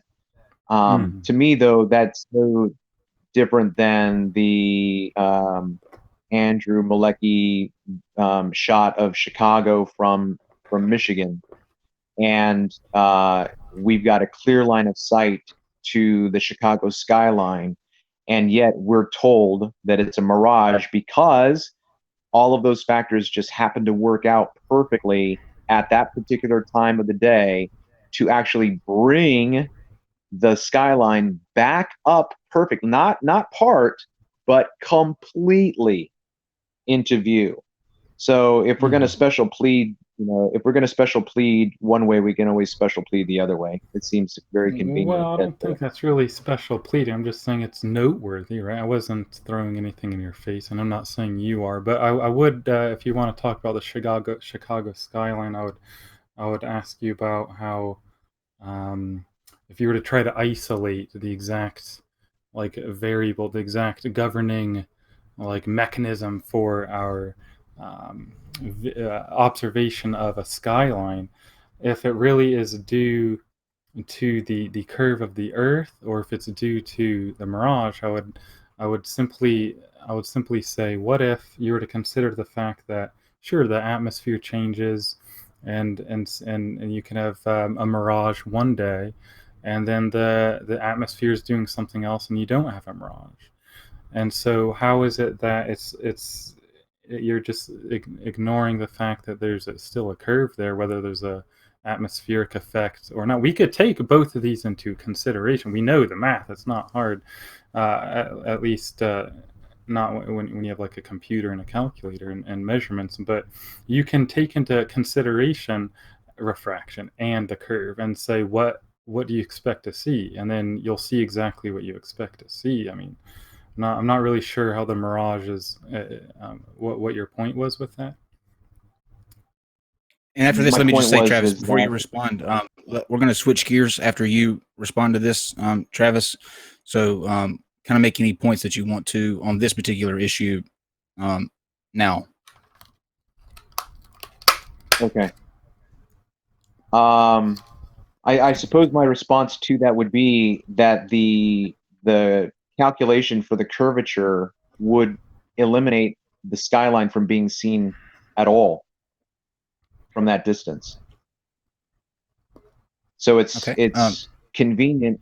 It's convenient that the atmosphere would work in such a way to bring it actually back up into view. Whereas if you and I were standing on the shore of Michigan and we looked across and I saw the Chicago skyline, I would simply say, we see the Chicago skyline. That's it. I don't have to explain anything. Okay. By the way, over 500 people are watching now, so good job. We're going to switch now and do the opposite of what we started out doing. And Dr. Kroon, we're going to let you give what you would consider your best proof that we are on a globe Earth, and let Travis respond, or how he would fit that in with a flat Earth model. Okay, so I got to try to pick and choose the best of modern science and observations on the spot. So gravity is a center-seeking force, and when an object obtains a sufficient mass based on a mostly rocky and metallic mixture, like a terrestrial planet like we're on, it will naturally form itself into a spherical shape. It's the most energy efficient shape. If there were any huge geometric distortions, any anomalies, any perturbations from a spherical shape, and gravity would equalize and evenly distribute those forces and pull it back into a sphere. Excuse me. If it were rotating, for example, then that would be a perturbation that would be an ongoing thing. So we have a slight bulge to the planet. It's very slight, so it's fine to call it a sphere. It's technically a oblate spheroid. You can observe the lunar eclipses, and the Greeks noticed that no matter the circumstances around any particular eclipse, lunar eclipse, the Earth's shadow is always circular, and the only way that's possible is if Earth is a sphere. I haven't heard any explanation at all from any flat earther that explains the lunar eclipses, or solar eclipses for that matter, the rotation of the night sky, the fact that you can only see certain constellations from the northern and southern hemisphere. Let's take those points, those 3 points one at a time, Dr. Kroon, so we don't get lost in the back and forth. So we'll let him start with the gravity, and then we'll move to the eclipses. Is that fair? Sure, yeah. 3 is good, more than enough. All right, Travis. How do you explain gravity? Sure. I guess I'm supposed to ask him, right? Ask him what? Well, I thought I was supposed to respond to what he brought up. You're asking me a question? No, I'm asking you to respond to what he just said about gravity. I just wanted to split them up into different instead of asking them all at one time and letting you kind of respond to all the three of those points at once, or just break them up. So we'll start with gravity first. Okay, so I have a question. I guess my question for you would be, what's your observation that gravity exists? I'm not flying off into space. Okay, so let's just stop. Let's just take it one. Yeah. That's great. That's great. That's one step at a time. And why would you be flying? Why would you be flying off into space? I wouldn't, because there's gravity. No. But you're saying that that your proof of gravity is that you are not flying off into space. So if there weren't gravity, why would you be flying off into space? Because I would have no force acting on me. I would just float. Like, I'm not sure I follow. I would eventually make my way. I mean, space is a vacuum. Gravity is holding the atmosphere onto it. If you turn gravity off, and the fact that it's spinning too, don't forget that we would be thrown into space, and at a high speed, and the air rushing into space would pull us and a lot of stuff with it. That doesn't happen because gravity is holding it all onto the surface. It's constantly trying to pull everything to the center of the earth, but the ground gets in the way, and so now we're stable. We could stand up on a solid surface and whatnot. Okay, my answer to the fact that I'm not flying off into space is that we're not spinning and there is no space. So my answer is doesn't take into account gravity. So I have an answer for your observation. You and I have the same observation. We're standing together, we're talking about life, and you say, I think the reason why I'm not flying off into space is because of this force called gravity. And I say, I think that I'm not flying off into space because one, we're not spinning, two, there is no space. So where do we go from there? So again, my question comes back because all you're doing in one sense is arguing in a circular argument, that is, gravity exists because gravity exists. I know that gravity exists because it's working right now, but that's not proof that there's gravity. Okay, so is there another proof? Is there another proof for gravity that you might suggest? So I would just recommend. I mean, there's no proof. It's just the wrong word. Like you can measure it, you could study it, you could do all manner of experiments and measure how it behaves. It's a real force. It's a pervasive force. It explains the structure of the universe, galaxies, solar systems, stars. Like it's not a presupposition. It's not circular reasoning. It's not a proof. It's a measurable, observable, physical force of nature. Okay. Okay. What's one way we can measure gravity? Cavendish experiment. Okay, what's the Cavendish experiment? What can you show me that in nature? What do you mean in nature? Well, it's a man-made experiment, yes? No, Are there any other doesn't kind? make gravity. We could design experiments to test forces of nature that are already there. I don't know what do you mean. What do you mean man-made? Man-made Okay, experiments? Well, what was it that made him build this contraption of determining gravity? So my question is, what was his natural observation that he observed, and then he said, well, I'm going to test this out and make this contraption that's going to now measure this thing? So what was his naturally observed phenomenon that he witnessed in this world before he built his contraption? You're asking me for something that I couldn't know. What do you mean? Like what happened in his life? He probably saw the moon. We saw an apple fall. I know that's the Newton's story, but he's like, hey, does mass really have this innate force that it exerts on all other things with mass? Like I don't see how it's relevant why he was inspired. Like he woke up one day and wanted to test it. It doesn't matter. He did the experiment. Students do it every year universities around the country, around the world. You could do it. It's a perfectly valid experiment. It's based on a torsion balance system.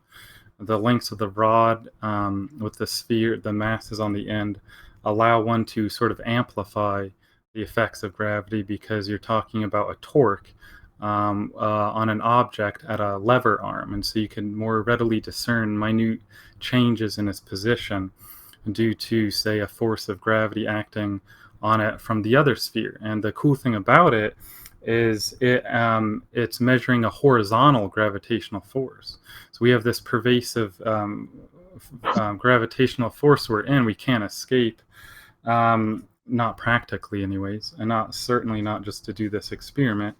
And so you want to sort of isolate the system from the ambient gravitational field of the Earth, which only acts up and down. It's a vertical thing exclusively. So there's zero gravity left or right. And so this torsion balance system attempts to isolate the system from the gravity that's already there that we can't escape in practice, certainly not in the 1700s, and measure real gravitational forces between objects with mass. So that's the long and short of it. And so it's an actual way you can measure the fact that gravity is real. We're not I don't know what else to say. I'll let you respond if you'd like. So you said something. Where did you say the force of gravity was acting upon the Cavendish experiment? So you have the force of gravity from the Earth pulling the masses straight down, and you have the force of gravity from the spheres that are close together. See, it's a 1/r² thing. So you could be in the room and not adversely affect, as long as you're not like cuddling it. Like if you're just a meter or a few meters away, is 1/r² is a pretty fast drop off. And since you are measuring a small force, you would have these spheres ideally pretty close together in the first place, and you can measure any deflections caused by their mutual attraction. They both will move. And then you said something about there being, zero gravity at one point. What was that statement? The zero gravity acting in the horizontal direction when you look at the gravitational field we're in from the Earth. That's essentially a purely vertical or radial force. It's a center-seeking force. So gravity doesn't act horizontally. It's a purely vertical thing. Okay. All right. So what I'm understanding you to say is that the vertical action of gravity is acting upon the two balls hanging on the torsion bar. Yes. From the Earth, yes. Okay, and then you said that there's no horizontal force of gravity, correct? From the Earth, right? Mm-hmm. Okay, from the Earth. Okay. Mm-hmm. All right. And so my initial question was, how have you measured gravity? Not the Cavendish. I don't want the Cavendish experiment or Eratosthenes. I'm asking, have you measured gravity? So you just said, have I measured gravity, but don't use the Cavendish experiment. So why are you placing those limits on me? Well, no. Did you perform the Cavendish experiment? Yeah.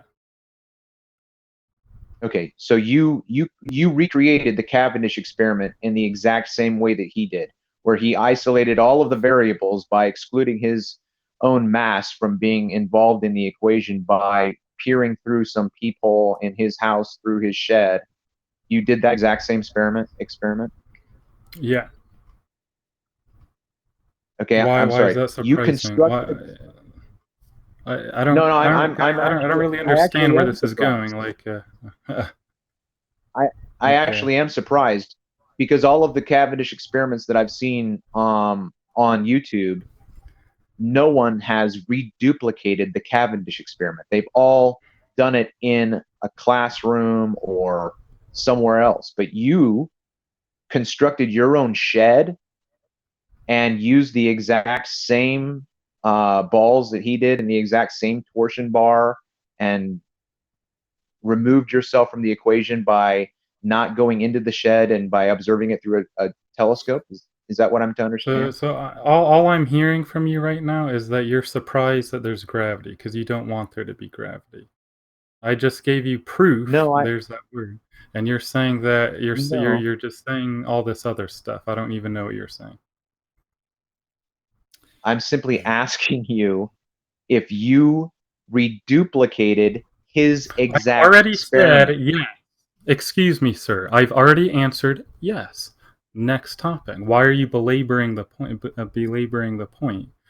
I don't see what the point is. Steve or Kyle, jump in. This is. I don't see what is. I don't think it would matter if he used the same instruments or the same exact. It doesn't.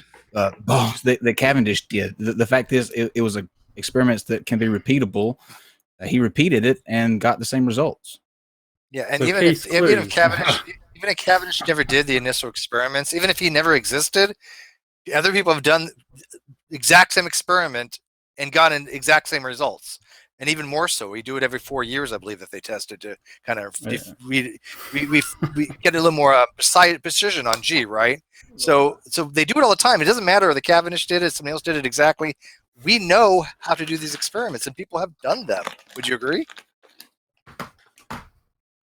Well, I've only watched a handful of these Cavendish experiments on YouTube, and in almost every single one of them, they show how demonstrably difficult it is to get an accurate measurement. And my point is that my first critique in those YouTube experiments or those YouTube demonstrations of the Cavendish is that they are not performing the same experiment that he did. And so it's I don't think that it can be. Well, hang on. Let's ask real quick because Dr. Kroon had asked me, what is the experiment? When you do an experiment, you have an objective goal in mind. You want to be able to demonstrate something. Show me the parameters what you would have in an experiment to demonstrate what the value of G is and how that is different from any other version of the Cavendish experiment. Well, I don't feel obligated to because I'm not making the assertion that gravity exists. But you're saying that other people have not repeated this experiment. The methodology is exactly the same. But you're saying that other people have not done this experiment and the methodological approach they take is identical. Whether they have the exact same setup as he did years ago, no, they refine experiments. We don't do exactly the same experiments, like pedantically the same as somebody else. We refine it so we get better data out of it. We know how to do these experiments more efficiently. Right, so this is 2018. We've done experiments. They produce a gravitational force. They can measure that force. We know the value of G a lot more, even more precise than we did 100 years ago. He answered the question. I don't know what else to ask. Hey, Travis, watch this. You need one of these. Sorry, buddy. There's gravity. Gummy bears. Sorry, get over it. There's gravity. Edible gummy bears, Dr. Kroon. Edible gummy bears. No more gummy bears for me. I'm going to jump on Dr. Kroon because he made a mistake right now too. I'm going to correct him because I want to be fair. Dr. Kroon, you said that gravity only works in the vertical. However, if you take a plumb line and you go next to a mountain, you'll see a horizontal vector. Yeah. Mountain, so it can't work in the horizontal. Unless you're normalizing to an orthogonal thing and saying that that's the down. But in this particular case, if you're going to say that the Earth, I know, but am I not right? Before we could run here, all right. We're consider the audience. We're trying to walk before we could run. Being me. And by the way, something that you don't need an instrument to do, like the eclipses. How do you answer that point that Dr. Kroon brought up? The fact that the eclipses will prove that there is a globe Earth. What's your answer to eclipses? The issue that I would bring up is that I am not going to presuppose that it is the Earth that is blocking the sun from the between the lunar eclipse. I'm not going to presuppose that it's the Earth that is between the sun and the moon. That's not something that I'm going to throw into the equation. So if I'm observing that the moon is being eclipsed by something, my interpretation of the information is that there is something up in the sky that is occulting the moon. Can you explain what that thing is? I'm curious. How do you've measured it? No, I have no idea what it would be. I feel no need to explain what it is. I just observe it and watch it and go, wow, what the hell is that? You said it occults the moon, but it doesn't. That's not the whole eclipse. Have you seen a lunar eclipse? You know what happens? Yes. What happens? The what light do you see? of what do you see? A shadow going across the surface of the moon. And then, or if it's from not shadow, what direction? From what direction? Look, I don't have observational records of when I was looking at certain phenomena. Okay, I just look at stuff and go, wow. That's fine. That's fine. Okay, hold on 1 second. What happens after you reach totality? Is the moon completely gone, like during a solar eclipse, or not? I haven't documented the observation. I just saw. You said you saw. I mean, it's a pretty impressive sight. It's hard to forget. Forgive me for being frank, but essentially what happens is you have, during a total lunar eclipse, at first you have what appears to be a dark circle progressively blocking out more and more of the moon, and then it starts turning orangish red. So it's no longer blocked out, it's just changed red and orange. So there's no occultation there. That would be not supported by observation. So when you said that you're not going to presuppose that there's like an earth and then a shadow and all that, you're just going to look at it and conclude that there's some occultation, I would say that that's not what we see. And I would refer you to videos where you could see time lapses of the lunar eclipses. It doesn't look like there's anything occulting it, in my opinion. Okay, so there's nothing blocking the light of the sun from hitting the moon? Oh yeah, there's definitely something blocking it, but there's no... forgive me if I'm reading into this too much, because I've done a lot of flat Earth research, but some versions of this position maintain that there's an anti-moon that's invisible, and that's what's going in front of the moon or the sun during an eclipse. I'm not sure. I wasn't sure if that's something you also maintain, but there certainly is, of course, the Earth itself, the spherical Earth, blocking out. Well, it's not really like blocking out. It's more that there's always a shadow. The Earth always has a shadow. It's just that the moon's orbit is inclined about things like 4 degrees or something like that. So it's far enough out and has a small enough physical size that it will not always pass through that shadow. But when it does, we get a lunar eclipse because it's passing into the umbra. That's when you have a total solar eclipse is when it passes through the darkest part of our shadow. And if it just sort of does a glancing blow and goes through the penumbra, you get a partial solar eclipse. And so did you say anti-moon? Dr. Kroon? Yeah, I said that in my research of other flat Earth ideas, I came across, I don't remember who said it, but there's this just pervasive idea that some hold true to, that there's this like anti-moon that eats or like obscure or like cancels out the light of the moon or the sun during an eclipse. That's the only answer I've been able to find on the internet for what flat earthers think is happening during an eclipse. And again, I say that I'm not saying that you believe that, Travis, and I'm not saying even that every flat earther believes that. That's just the only explanation I've gathered from what some of them are saying. Is that a thing, Travis? Yeah, so just to anti-moon. Again, I don't know. I don't get up into the sky. I don't observe what's up there, so I have no way to give an educated answer. My only like in the flat Earth like community is the anti-moon as an explanation. That's a thing. This is the first time I'm hearing about the anti-moon. Frankly, I'm a little shocked. Yeah.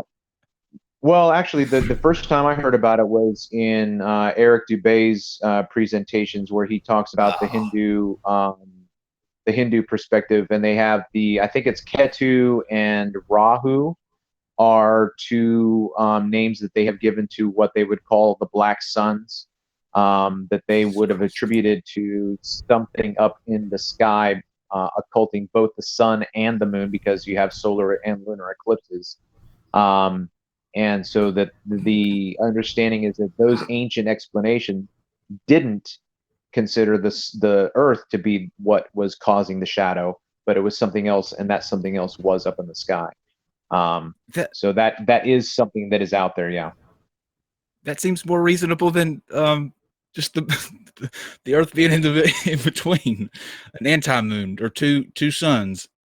That's bizarre. Anyway, go ahead and respond to what Dr. Kroon said.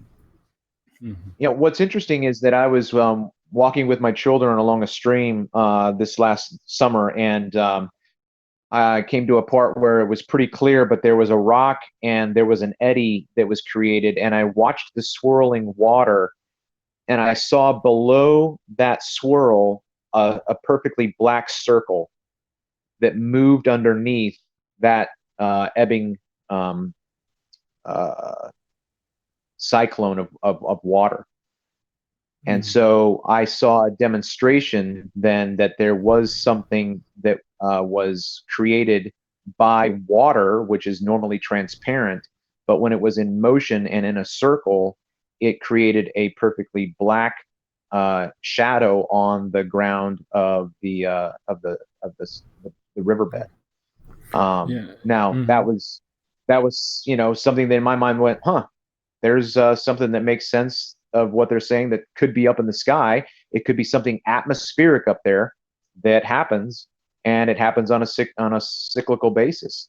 There's tons of stuff that we could talk about. There's tons of stuff. I wish I could quit my trucking job and study the shit out of this stuff, because it's blowing my mind. I would love to come down one way or the other. I think one of the things that we say as flat earthers, if we're honest, is I don't care what it is. I just want the truth. And we don't feel that the heliocentric model is the best presentation of truth, because we have observations that we feel contradict and go against the mainstream narrative. So I forgot what I was going to say necessarily, but yeah, I mean, there's tons of stuff that is on the table for us to discuss, and yeah, I totally forgot my train of thought. It's okay, Dr. Kroon, do you want to mention your since we're kind of hitting on time anyway, your final point about the constellations in the northern and southern hemisphere? Yeah. So what's cool is the way some of the properties that are noteworthy here of the night sky in the northern hemisphere is that we have the North Star, Polaris, which is actually 40 arc minutes from the true celestial pole, but it's pretty darn close, pretty darn close. And so if you know how to find Polaris, and you can measure just the simple angle above the horizon that Polaris is in the sky for you, that corresponds to your latitude. That's not possible on a flat Earth. The fact that you can't see the southern constellations from mid-northern latitudes, or even further south, like closer to the equator in the northern hemisphere, you could start to see them. They start coming into view, and then of course once you're like fully in the southern hemisphere, you can't see Polaris, and actually you can watch it decrease and decrease, get closer to the horizon as your latitude approaches the equator. And so there are even time lapses of the night sky where you can see the both poles. It's near the equator, where you take a wide angle lens and you see so you could see the northern and the southern pole, and you can see the stars sort of rotating around them. And so celestial poles, northern and southern poles, are a consequence of being on a spinning globe. Those are like 2 out of like hundreds of facts that comport with a reality and support the globe reality. Travis? Well, I would first say that I think that there's a presupposition that we're on a globe to begin with. So you're begging the question. You already believe that you're on a globe, and so the observations, the observations that you're making are going to be placed into that model. As someone who doesn't believe that the Earth is a globe, I simply see natural phenomena. Just like the lunar eclipse or the solar eclipse, and I'm not going to presuppose that the shadow is caused by the Earth. I'm also going to make observations on the celestial skies and just note that the celestial skies are moving and not presuppose that it's me that's moving and not them. Okay. Yeah, so forgive me, but I don't believe you're using presuppose here correctly. That we're talking about observable, verifiable facts, and where you start with zero presuppositions, but what you do start with is what's called a hypothesis, which could be completely wrong, completely bollocks. And you say, here's a proposed explanation. You don't prove a hypothesis, you test it, doing a carefully constructed experiment to say, does nature is my hypothesis conforming with reality or not in this natural phenomena that is in question, right? So it's a hypothesis, not a presupposition. So when you are in North America and then you move down to South America, how do you differentiate your location? What's your reference point? When you're in North America, what part of the world is that called in the heliocentric model? What do you mean? Like what country? Like you could be in Germany or No, North America? America. No, North America, and then as you move south, you move into what other region? Once you pass the equator, what does the equator define? The southern hemisphere. A hemisphere. So you're already on a sphere. I get it. Okay, so you're already presupposing that you're on a sphere, and then your observations. Don't make me explain it again. You're not using presuppose correctly. So let's try to. No, I am. You're just denying the reality. You suppose. Let me. There's a point of order. A presupposition is a type of assumption. Okay, right? So he's saying that he's concluding this. A presupposition would be if I'm having a conversation about Kyle, we're talking, we're presupposing that he exists. It's an assumption. I don't have to demonstrate that to anybody. To move ahead in the conversation. When we do an experiment, we always have assumptions. But he's saying that this is a conclusion. He's not going in with a presupposition of, by the way, the shape of the Earth has nothing to do with the heliocentric model. I don't know why that keeps coming up. It just means that we're the center, the sense of center, something's going around. It could be any shape. But he's saying that he's done these experiments. He's concluded the shape of the Earth. He didn't presuppose it to begin with. You don't presuppose the outcome of your experiment before going into the experiment, because it can affect the quality of the experiment. That's bad science. Would you not agree, Dr. Kroon? I would agree.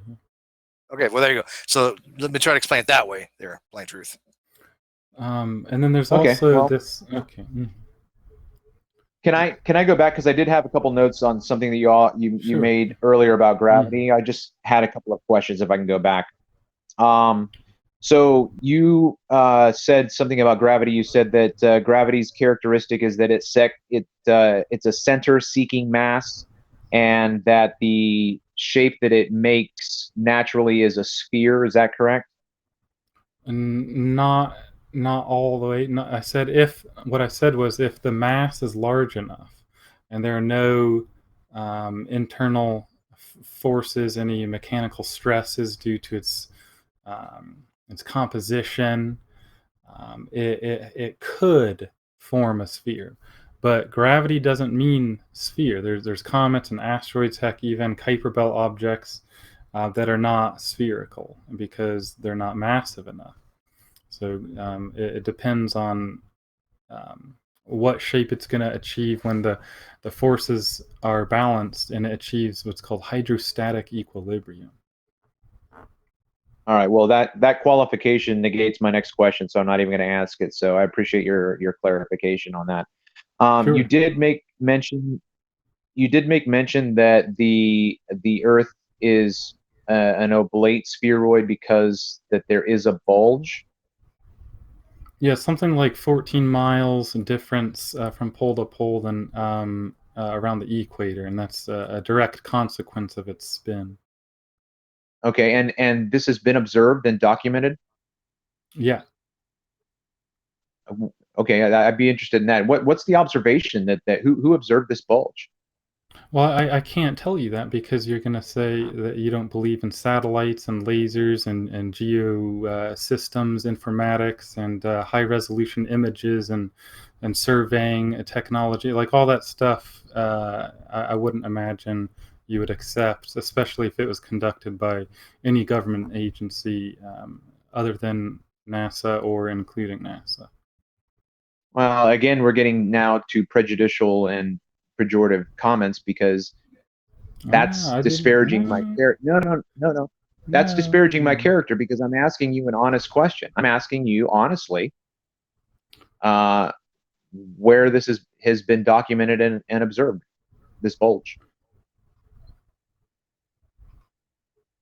I mean, you can go to nasa.gov or the ESA or Japan and look at different survey satellites and what measurements that's a whole college lecture on the technologies that go into that. We're not discussing satellite geosystems. You should read up on that, though. You said earlier you're interested, and nature is just so amazing and it's fascinating, something to that effect. And so I would encourage you to look into that. It might be something that tips the scales for you. Yeah, I was just asking for anything specific that you might be able to attribute to the conversation. So, just real quick though, you said that satellites have photographed or documented this, so there are satellite pictures of the bulge.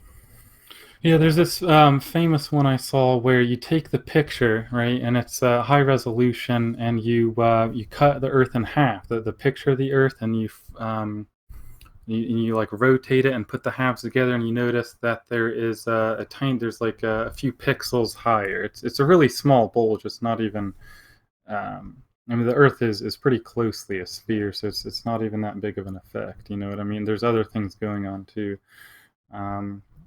But you could Google it and look into see how they made that image and what they're doing with counting pixels to show graphically what just like it shows you a sense of scale of how small this bulge is. I mean, 14 miles out of 6,378 kilometers radius is something that's is kind of small. You're not going to notice that with your eyes here down on the Earth.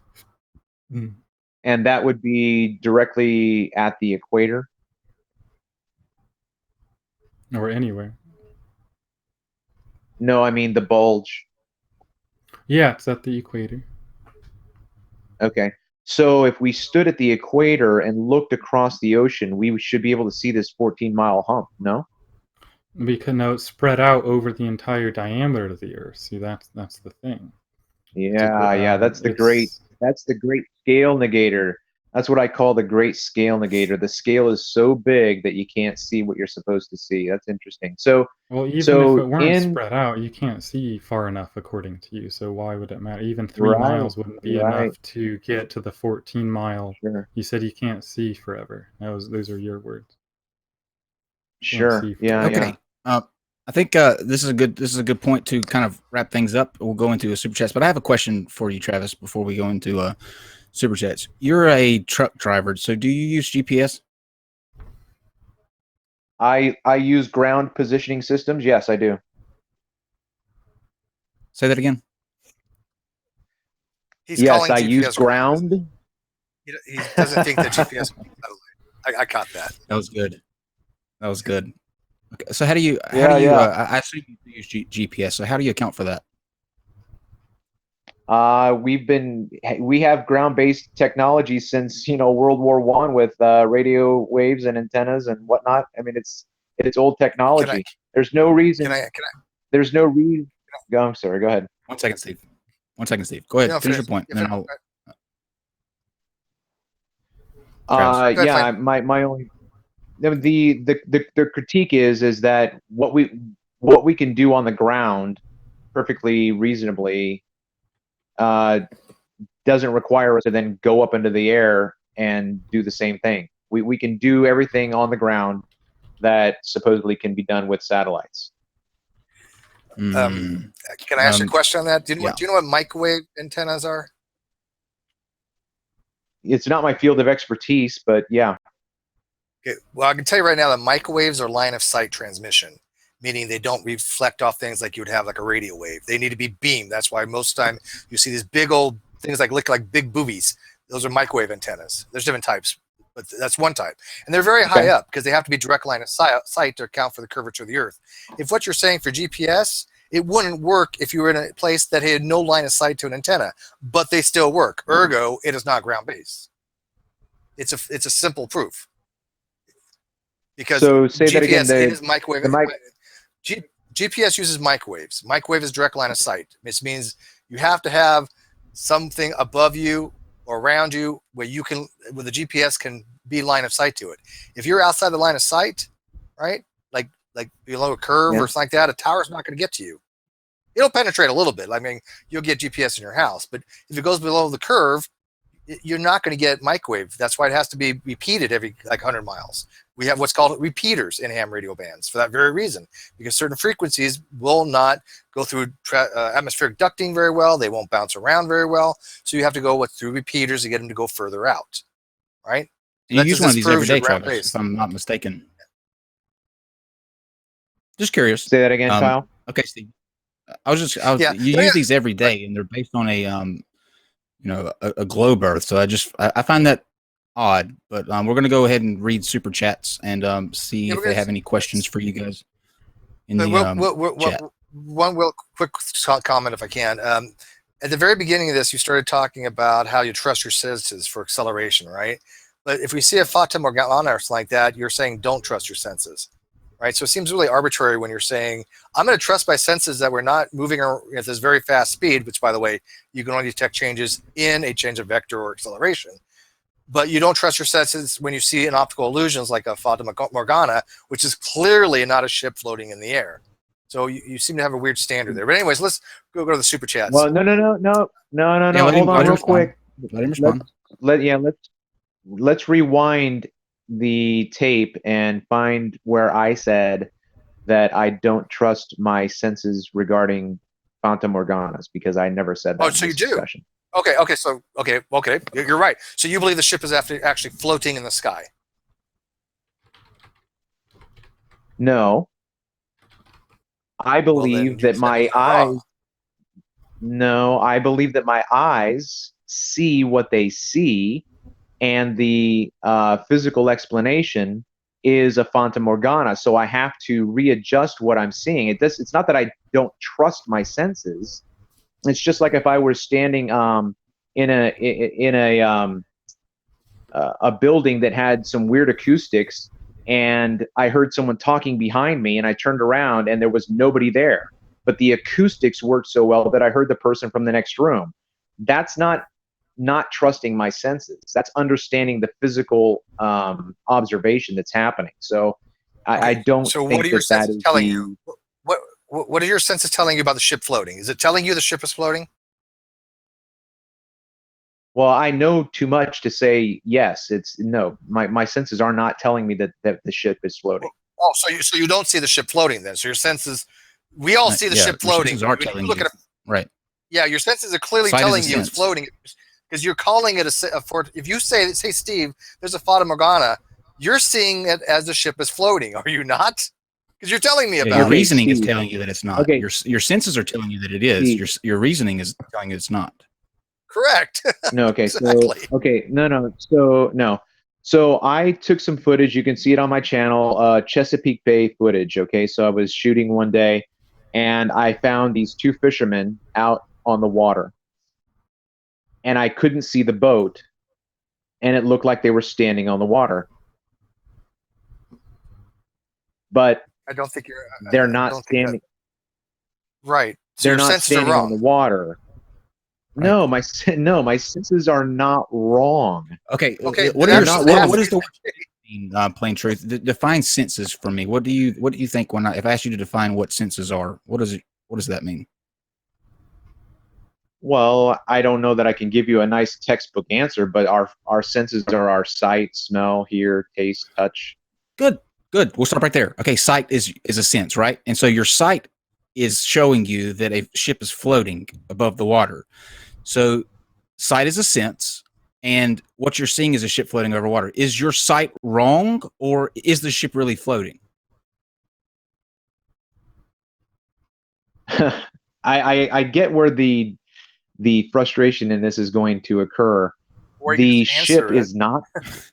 No, because it's not a simple yes or no. It's just not. It is. It is. Okay.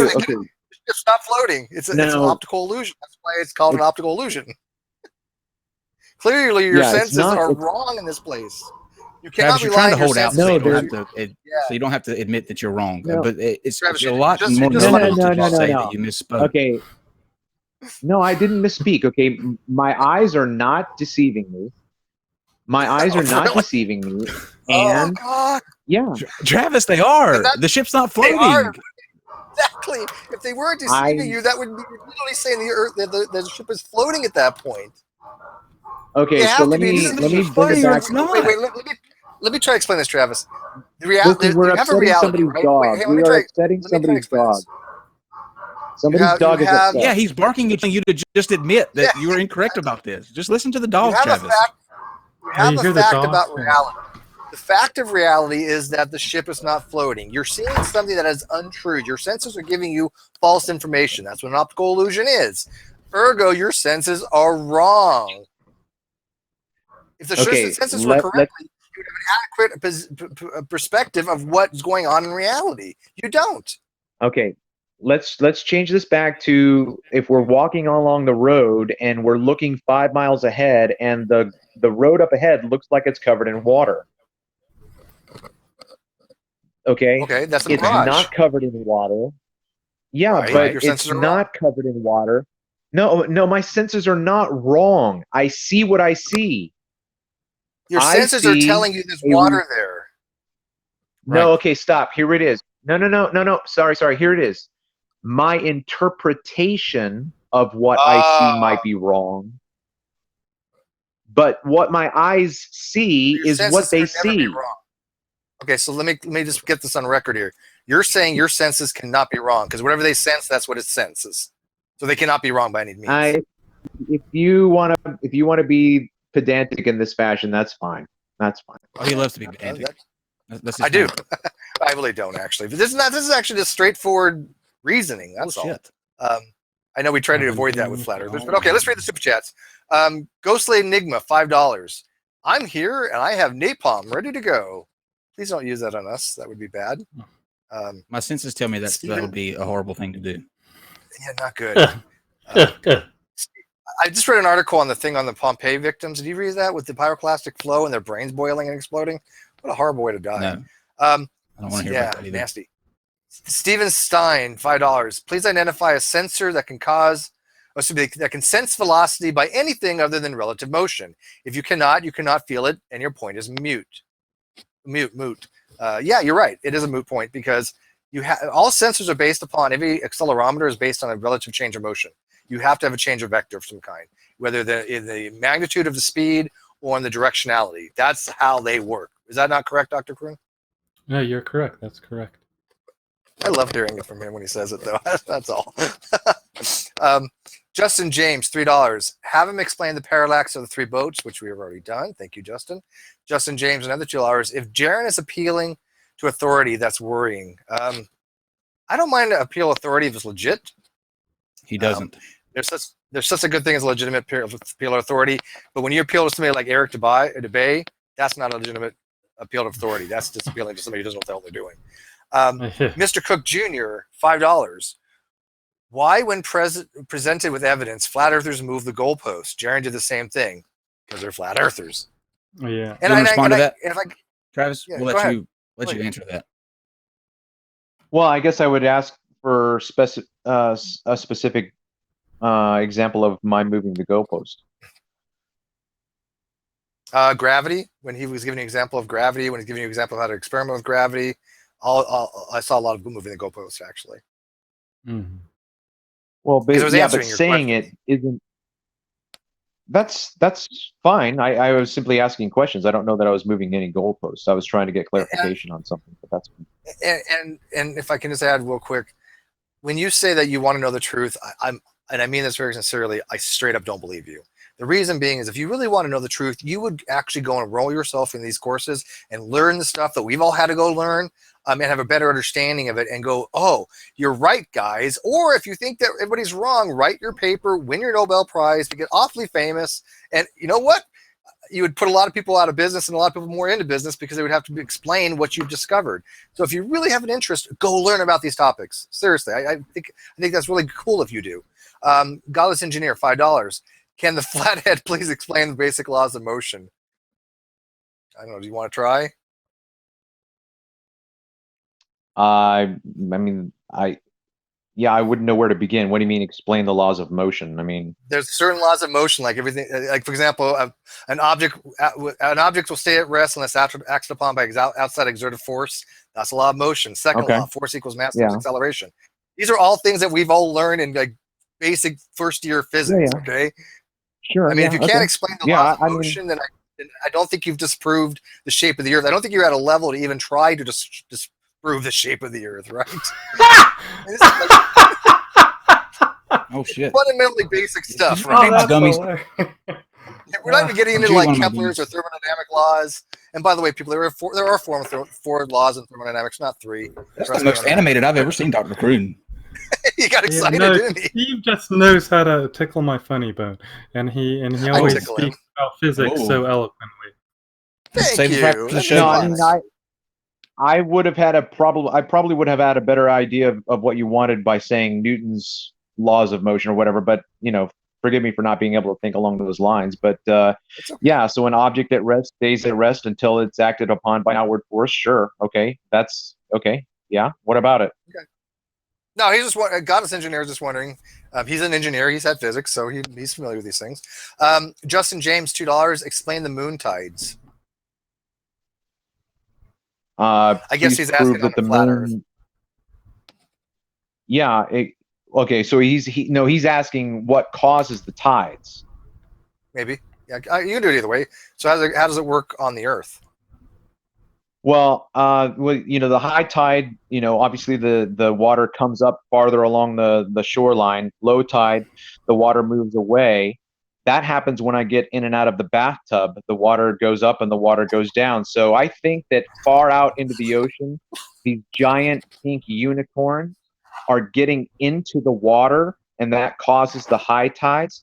And then they get out of the water, and that causes the low tides. That's my explanation. He's being for that. sarcastic. Yeah. He's got to be. He's shooting. Do you know that the reason why the moon is recessing from us is because of the tides?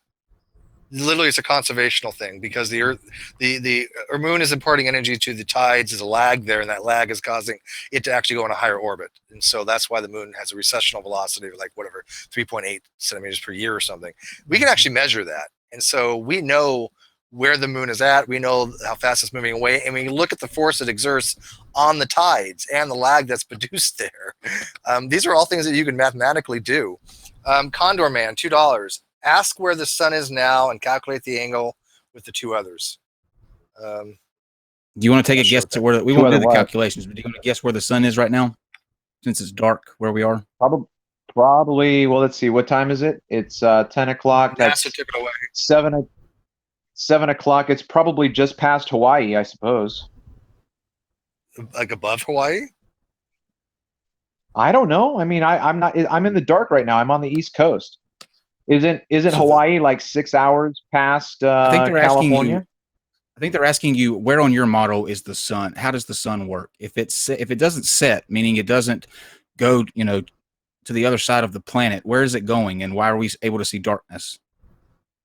Okay, well, I appreciate your question, Kyle, but his question was the sun right now. So my answer is probably somewhere over the Pacific. Now, do you want to answer my question? Sure, but I just wanted to go back and answer his. So, Sure. Give me your questions again, Kyle. How does the sun work on your model? If on a globe model, it's going to the other side, and which is why we're in darkness. So if it's dark here, and if I call somebody in Australia or someplace like that on that side, and they answer and they say it's light outside, that accounts for the globe model. But how does that work on a flat Earth model? Well, again, you're saying that it works on the globe model. I think is biased towards your position. My answer would be the fact that the reason why I'm in the dark right now is because the sun has moved away from my locality. So wherever it is right now, Travis, you don't really believe this stuff, do you? You're trolling us hard. You really don't believe. So. Now, I loved your explanation for hell. When we had you on for the hell talk, that was fascinating. But there's no way that you buy into this stuff. You're no. This is a troll thing, right? Intellectual. Are you really a flat earther?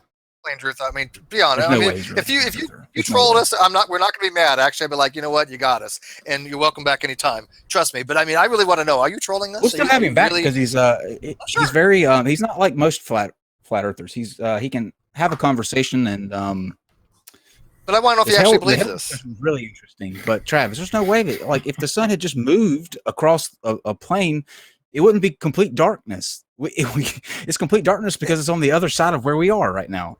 And you would also see a change of angular diameter. When the sun is having a recessional velocity to you and you see something going away, what happens? The law of perspective. It's actually going to get smaller, right? The angular diameter, which is the disk shape that we see, if you measure that, it's going to be smaller as you subtend from your eye. So that can only happen if it literally is moving away from us. We don't see that at all. We don't see any change in angular diameter from morning to night, ever. Right.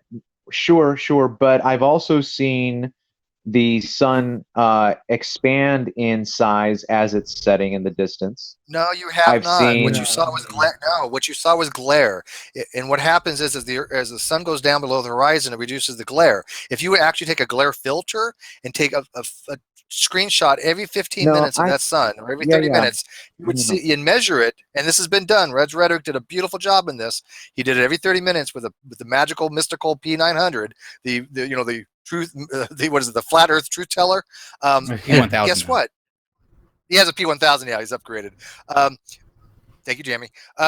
And every 30 minutes, you will never see it actually change in size. Why is that? Because you've removed the glare. The glare is what you're seeing when the sun's going below the horizon. Once you eliminate that variable, is exactly the same diameter from morning to night. That will not happen on a flat Earth.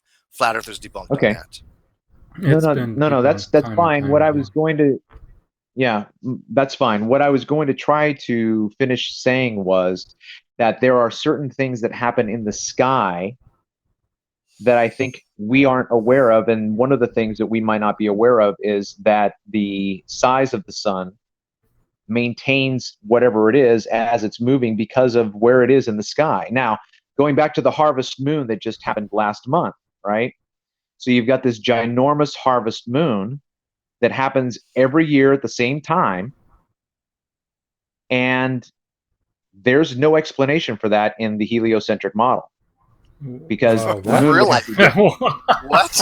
Wait. Back that up again and say that very clearly for everybody to understand that. Say that again for us. Really? So it's at the same time every year, and we don't know how, we don't explain it. Okay. We're just gonna have to mute you, Travis, because you keep digging the hole deeper. I don't want them to do this to you, Travis. He's a troll. He doesn't believe All right, two more. Wow. All right. Go Marty ahead. rules. Actually, four more now. Two more coming in. Marty rules. What is I'm Doctor? We're not meeting you, Travis. What are you drinking there, Doc? Oh, this is my unsweetened pure leaf green tea. It just sort of keeps me hydrated. It's green tea flavored moonshine. And it's zero sugar. It's my go-to beverage to sort when I talk a lot, like when I'm teaching all day. Like did you put vodka in it? Dry. No, it's just green tea, bro. It's just tea. Yeah. Well, you know what? You just need something harder. All right, last one. 3 more. Adam Hughes, 5 pounds. If the Earth's flat, I would climb the ice wall and jump off. By the way, I put a picture of the ice wall on my Facebook. If you guys are on my Facebook page. Yeah, I did. I found the ice wall. It's legit. You can go look at it.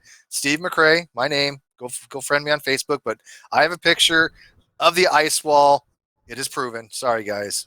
But because we are on the clock now, NASA's paying our bill. We're actually in shield mode right now, so we can't say that it's fake. So he really did find the ice wall. Sure. I mean, it's a helicopter right next to it. You can see there's a wall. There's a wall. It's a wall. Sure. Jen Morgan, $2. Ask him how GPS in his trucks work in Flatland. He already explained that. Done. Mo, $5. Last one. Plain truth is A, high school dropout. B, religious extremist. C, conspiracy theorist. C, all of the above. I don't think he's a religious. You're not. Are you religious? Are you a religious person? Yes, he's religious. Yeah, but why does that make me an extremist? Oh, not necessarily too. It doesn't have to. No. I think they're being facetious. Plain truth, being facetious. But I was actually gonna let you plug that too. We'll do that now. We're gonna let you guys kind of wrap up any thoughts that you have, and then plug your channels and stuff. Plain truth, I know you have a podcast that deals with religion if people are interested. So you can go ahead and talk about that and kind of any last thoughts that you have, and then we'll go over to Dr. Kroon. All right, thanks. I appreciate that. The podcast that you're talking about is called Rethinking Revelation.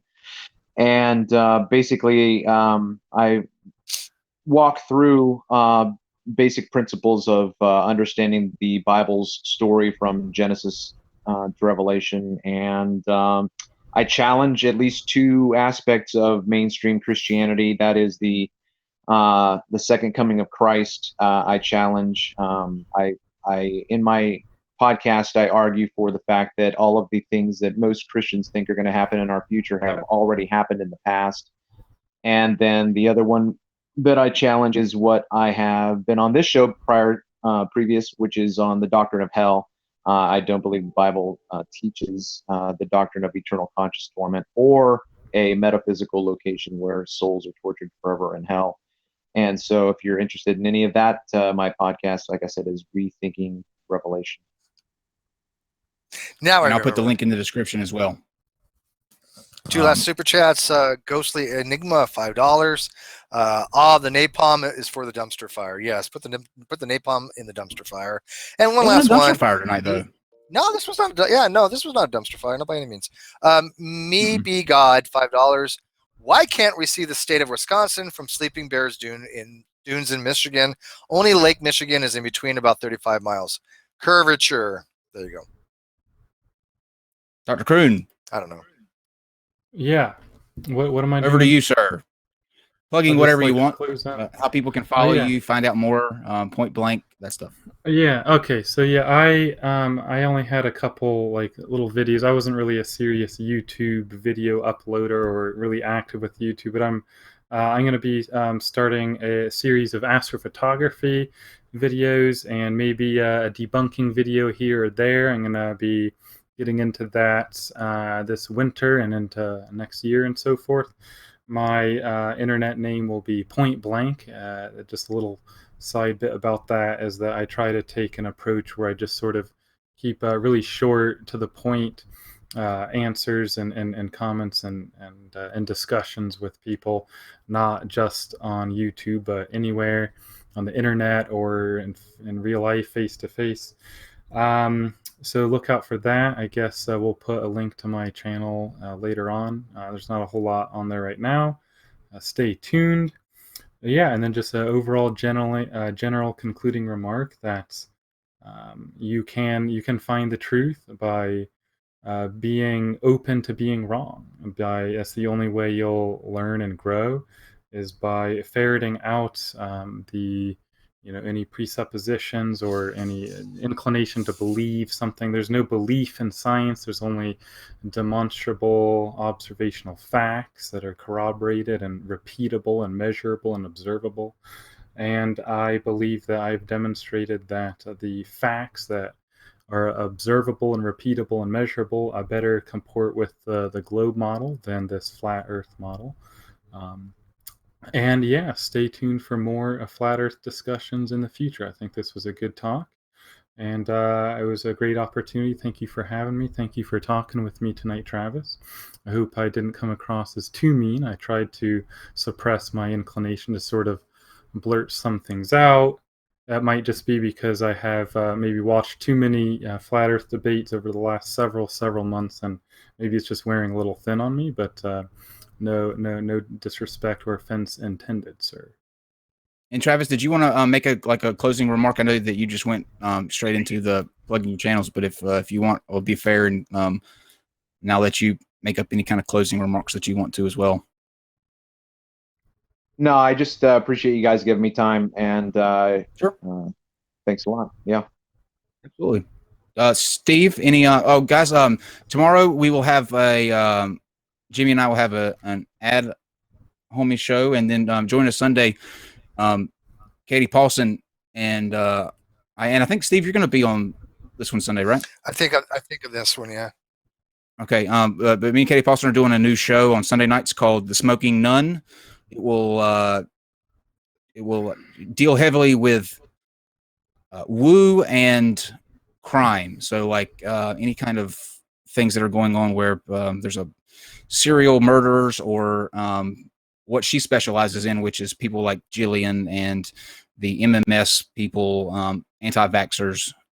So it will be a good kind of summary of her articles that she has on Pathia. So join us for that on Sunday at 8 o'clock, and then at Homies at 9. And then I know Steve's got a science show on Sunday that Dr. Kroon will actually be back for. Steve, do you want to tell people about that?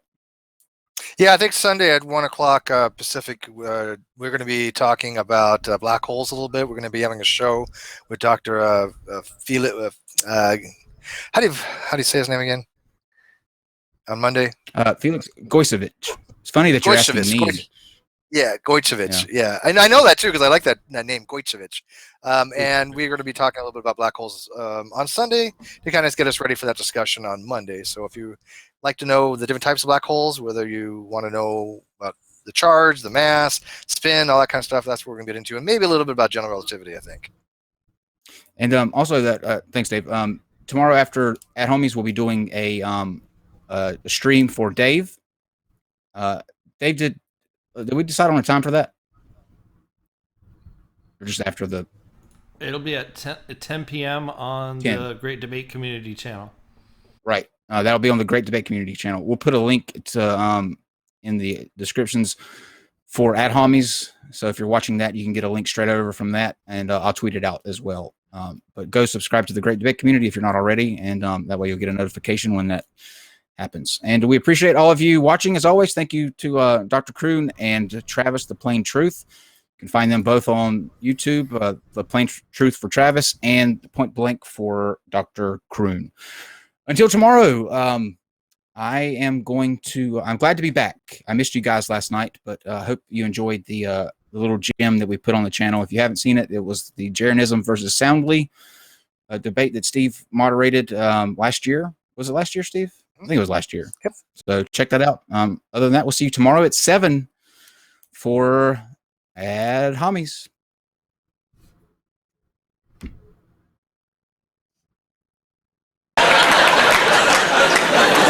Small, far away. I forget it. Non-sequitur. Your facts are uncoordinated.